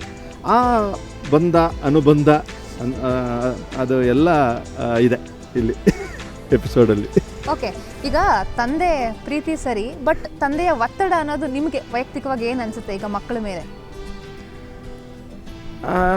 ಅಲ್ಲ, ಈಗ ಜನರಲ್ಲಾಗಿ ಮಾತಾಡಿದರೆ ಒತ್ತಡ ಹೇರಬಾರ್ದು, ಆದರೆ ಕೆಲವೊಬ್ಬರಿಗೆ ಒತ್ತಡ ಹೇರಬೇಕಾದಂಥ ಪರಿಸ್ಥಿತಿನೂ ಇರುತ್ತೆ. ಸುಮ್ಮನೆ ಯಾಕಂದರೆ ಕೆಲವು ಏನಾಗುತ್ತೆ, ಮಕ್ಕಳು ಓಕೆ ಅವರ ಇಷ್ಟದ ಪ್ರಕಾರ ಬೆಳೀಲಿ ಅಂತ, ಕೆಲವು ಮಕ್ಕಳು ಏನು ಮಾಡ್ತಾರೆ ಅಪ್ಪ ಅಮ್ಮನ ಇಷ್ಟದ ಪ್ರಕಾರನೇ ಬೆಳೀತಾರೆ, ಕೆಲವರಿಗೆ ಒತ್ತಡ ಹೇರಬೇಕಾಗುತ್ತೆ. ಸೊ ಅದನ್ನು ನಾವು ಒತ್ತಡ ಹೇರೋದು ತಪ್ಪು, ಅವರ ಪಾಡಿಗೆ ಅವ್ರನ್ನ ಬೆಳೆಸಬೇಕು ಅನ್ನೋದು ಪೂರ್ತಿ ಸರಿಯಲ್ಲ, ಅಥವಾ ಒತ್ತಡ ಹೇರೋದು ಪೂರ್ತಿ ಸರಿಯಲ್ಲ. ಸೊ ಎರಡರ ಮಧ್ಯೆ ಇದ್ದರೆ ಚೆನ್ನಾಗಿರುತ್ತೆ ಸಂಸಾರ ಅಂತ ನನ್ನ ಒಂದು ಅನಿಸಿಕೆ. ಓಕೆ, ಭಾಗ್ಯವಂತರು ಧಾರಾವಾಹಿಯನ್ನು ನೋಡಿದ ಬಳಿಕ ವೀಕ್ಷಕರು ಯಾವ ಒಂದು ಟಾಪಿಕ್ ಬಗ್ಗೆ ಮಾತಾಡಬಹುದು ಅಂತ ನಿಮಗೆ ಅನಿಸುತ್ತೆ ಪರ್ಟಿಕ್ಯುಲರ್ ಆಗಿ? ಈಗ ನೀವು ಆ್ಯಕ್ಟಿಂಗ್ ಮಾಡಿದ್ದೀರಾ, ಬೇರೆಯವರು ಆ್ಯಕ್ಟಿಂಗ್ ಮಾಡಿದ್ದಾರೆ, ಸೊ ಸ್ಕ್ರಿಪ್ಟ್ ವರ್ಕು ಅಥವಾ ಬೇರೆಯವ್ರ ಆ್ಯಕ್ಟಿಂಗು ಅಥವಾ ಇನ್ಯಾವುದೋ ಒಂದು ವಿಷಯಗಳು ಕೂಡ ಇರುತ್ತೆ. ಇದನ್ನು ದಯವಿಟ್ಟು ನನಗೆ ನನ್ನ ಪಾತ್ರದ ಬಗ್ಗೆ ಅಥವಾ ನಮ್ಮ ಮನೆಯಲ್ಲಿ ನಡೆಯುವ ಇನ್ಸಿಡೆಂಟ್ಗಳ ಬಗ್ಗೆ ಬಿಟ್ಟರೆ ಬೇರೆ ಏನು ಗೊತ್ತಿಲ್ಲ. ಇದನ್ನು ನೀವು ನಿರ್ದೇಶಕರ ಹತ್ರ ಕೇಳಿದರೆ ಅವರು ಸೂಕ್ತವಾಗಿ ಅದಕ್ಕೆ ಉತ್ತರಿಸ್ಬೋದು ಅಂತ ಅನಿಸ್ತಾ ಇದೆ. ನಿಜವಾಗ್ಲೂ ನಿರ್ದೇಶಕರ ನಟ ಅಂತ ಹೇಳಬೇಕು ಸರ್, ಯಾಕಂದ್ರೆ ಕತೆ ಬಿಟ್ಕೊಡ್ತಿಲ್ಲ, ಏನು ಬಿಟ್ಕೊಡ್ತಾ ಇಲ್ಲ. ಇಲ್ಲ ಕತೆ ಈಗ ಏನಾಗುತ್ತೆ ಗೊತ್ತಾ, ಕತೆ ನಮಗೆ ಯಾವಾಗಲೂ ಮೆಗಾ ಸೀರಿಯಲ್ ಅನ್ನೋದು ಒಂದು ಸ್ವಲ್ಪ ಯಾವುದೋ ಒಂದು ಎಲೆನ ಇಟ್ಕೊಂಡು ಶುರು ಮಾಡ್ತಾರೆ. ಆಮೇಲೆ ನಿಮಗೆ ಗೊತ್ತಿರೋ ಹಾಗೆ ಯಾವ ಟ್ರ್ಯಾಕು ಹೇಗೆ ಹೋಗುತ್ತೆ ಅದ್ರ ಮೇಲೆ ಕತೆ ಮುಂದುವರಿಯುತ್ತೆ ಹೊರತು ಒಂದು ಫುಲ್ ಈಗ ಒಂದು ಸಿನಿಮಾಕ್ಕೆ ಅಂದರೆ ಒಂದು ಫಸ್ಟೇ ಕೂತ್ಕೊಂಡು ಕಂಪ್ಲೀಟ್ ಒಂದು ಸಿನಿಮಾದ ಕತೆ ಮಾಡಿ ಏನು ಸಿನಿಮಾ ಶುರು ಮಾಡ್ತಾರಲ್ಲ, ಇದು ಆ ಥರ ಅಲ್ವಲ್ಲ. ಹಾಗಾಗಿ ನಿಜವಾಗಿ ಕತೆ ಜಾಸ್ತಿ ಗೊತ್ತಿಲ್ಲ, ಈಗ ಎಷ್ಟು ನಡೆದಿದೆ ಅಷ್ಟೇ ಗೊತ್ತು. ಬೇರೆ ಬೇರೆ ಫುಲ್ ಕತೆ ನಿರ್ದೇಶಕರಿಗೆ ಗೊತ್ತಿರ್ಬೋದು. ಧಾರಾವಾಹಿಯಿಂದ ಧಾರಾವಾಹಿಗೆ ಪಾತ್ರದ ಶೇಡ್ ಬದಲಾಗ್ತಾ ಇರುತ್ತೆ, ಹೇಗೆ ಅನಿಸ್ತಾ ಇದೆ ಇವಾಗ ಈ ಪಾತ್ರ ಪರ್ಟಿಕ್ಯುಲರ್ ಆಗಿ? ಸಾಮಾನ್ಯವಾಗಿ ಸೌಮ್ಯ ಸ್ವಭಾವದ ತಾಯಿ ಪಾತ್ರಗಳನ್ನೇ ಮಾಡ್ಕೊಂಡು ಬಂದಿದ್ದೀನಿ. ಇದರಲ್ಲಿ ಸ್ವಲ್ಪ ಅಮ್ಮ ಸ್ಟ್ರಾಂಗ್ ಇದ್ದಾಳೆ, ಇಲ್ಲ ಅಂತಲ್ಲ. ಅಂದರೆ ಆದರೂ ಅಂದರೆ ಕೆಲವೊಂದು ವಿಷಯದಲ್ಲಿ ಮಗಳಿಗೆ ತಂದೆ ತುಂಬ ಫೋರ್ಸ್ ಮಾಡುವಾಗ ಓದು ಓದು ಓದು ಅಂತ, ಏನಂದರೆ ಓದೋದ್ರ ಜೊತೆಗೆ ಬೇರೆ ಇದನ್ನು ಮಾಡಬೇಕಾಗತ್ತೆ. ಬಟ್ ತುಂಬ ಪ್ರೆಷರ್ ಹಾಕಿದಾಗ ತಾಯಿ ಕೂಡ ನಿಂತು ಮಾತಾಡ್ತಾರೆ, ಯಾಕಷ್ಟೊಂದು ಇದು ಮಾಡ್ತೀರಿ, ಓದೋದ್ರ ಜೊತೆಗೆ ಬೇರೆ ಕೆಲಸದ ಕಡೆ ಗಮನ ಕೊಡಿ ಅಂತ. ಪಾತ್ರ ತುಂಬಾ ಚೆನ್ನಾಗಿದೆ, ನನಗೆ ತುಂಬ ಖುಷಿ ಕೊಟ್ಟಂಥ ಪಾತ್ರ. ಎಸ್ಪೆಷಲಿ ಸುಚೇಂದ್ರ ಪ್ರಸಾದ್ ಸರ್ ಜೊತೆ ನಾನು ಮೊದಲನೇ ಸರಿ ವರ್ಕ್ ಮಾಡ್ತಿರೋದು, ಅಷ್ಟು ದೊಡ್ಡ ಕಲಾವಿದರ ಜೊತೆ ವರ್ಕ್ ಮಾಡ್ತಿರೋದು ನಿಜವಾಗ್ಲೂ ಖುಷಿ ಆಯಿತು. ಓಕೆ, ಇಲ್ಲಿ ಸುಚೇಂದ್ರ ಪ್ರಸಾದ್ ಅವರು 2 ಕ್ಯಾರೆಕ್ಟರ್ ಮಾಡ್ತಾ ಇದ್ದಾರೆ. ಒಂದು ನಮ್ಮ ಭಾವ, ಇನ್ನೊಂದು ಕನ್ನಡ ಪಂಡಿತ. ಸೊ ನಮಗೆ ಅವ್ರ ಜೊತೆ ಆ್ಯಕ್ಟ್ ಮಾಡುವಾಗ ನಾವು ಎಷ್ಟೋ ಸಲ ಏನು ಗೊತ್ತಾ, ಪಾತ್ರ ಆಗೋದ್ರ ಜೊತೆಯಲ್ಲಿ ಒಂದೊಂದು ಸಲ ಅವ್ರ ಕನ್ನಡನ ಕೇಳ್ಕೊಂಡು ಒಂದು ಸಲ ನಾವು ಕಳೆದೋಗ್ಬಿಡ್ತೀವಿ. ತುಂಬ ಅದ್ಭುತವಾದಂತಹ ಕನ್ನಡ ಪಾಂಡಿತ್ಯ ಇದೆ ಅವ್ರ ಹತ್ರ. ತುಂಬ ಎಷ್ಟೋ ಸಲ ನಾವೀಗೇನಾಗಿದೆ ಮಾತಿನ ಮಧ್ಯೆ ಆಂಗ್ಲ ಭಾಷೆಯನ್ನು ಹೆಚ್ಚು ಬಳಸೋದ್ರಿಂದ ಎಷ್ಟೋ ಸಲ ಈ ಪದನ ಬಳಸ್ತೀವ ನಾವು ಇದಕ್ಕೆ ಅಂತ ಹೇಳ್ಬಿಟ್ಟು ನಮಗೆ ಒಂದೊಂದು ಸಲ ಇದಾಗ್ತಾಯಿದೆ. ಸೊ ಕನ್ನಡನೂ ಜೊತೆಯಲ್ಲಿ ಕಲಿತಾ ಇದ್ದೀವಿ. ಯಾವ ಒಂದು ವಿಶೇಷ ಪದವನ್ನು ಕಲ್ತ್ರಿ ಅಂತ? ತುಂಬ ಕಲ್ತಿದ್ದೀನಿ, ಅದ್ಯಾವುದೋ. ಆಮೇಲೆ ಇನ್ನೊಂದೇನು ಗೊತ್ತಾ, ಈಗ ಸ್ಕ್ರಿಪ್ಟಲ್ಲಿ ಕೂಡ 100% ಕನ್ನಡ ಇರಲ್ಲ, ಅಲ್ಲಿ ತುಂಬ ಆಂಗ್ಲ ಪದಗಳು ಇರುತ್ತೆ. ಆ ಆಂಗ್ಲ ಪದದಲ್ಲಿ ಡೈರೆಕ್ಟರ್ ಹೇಳಿದ ತಕ್ಷಣ ಅದನ್ನು ಇಮ್ಮಿಡಿಯೇಟ್ ಅದನ್ನು ಶುದ್ಧ ಕನ್ನಡಕ್ಕೆ ಚೇಂಜ್ ಮಾಡಿಕೊಂಡು ಸುಲಲಿತವಾಗಿ ಮಾತಾಡ್ತಾರೆ.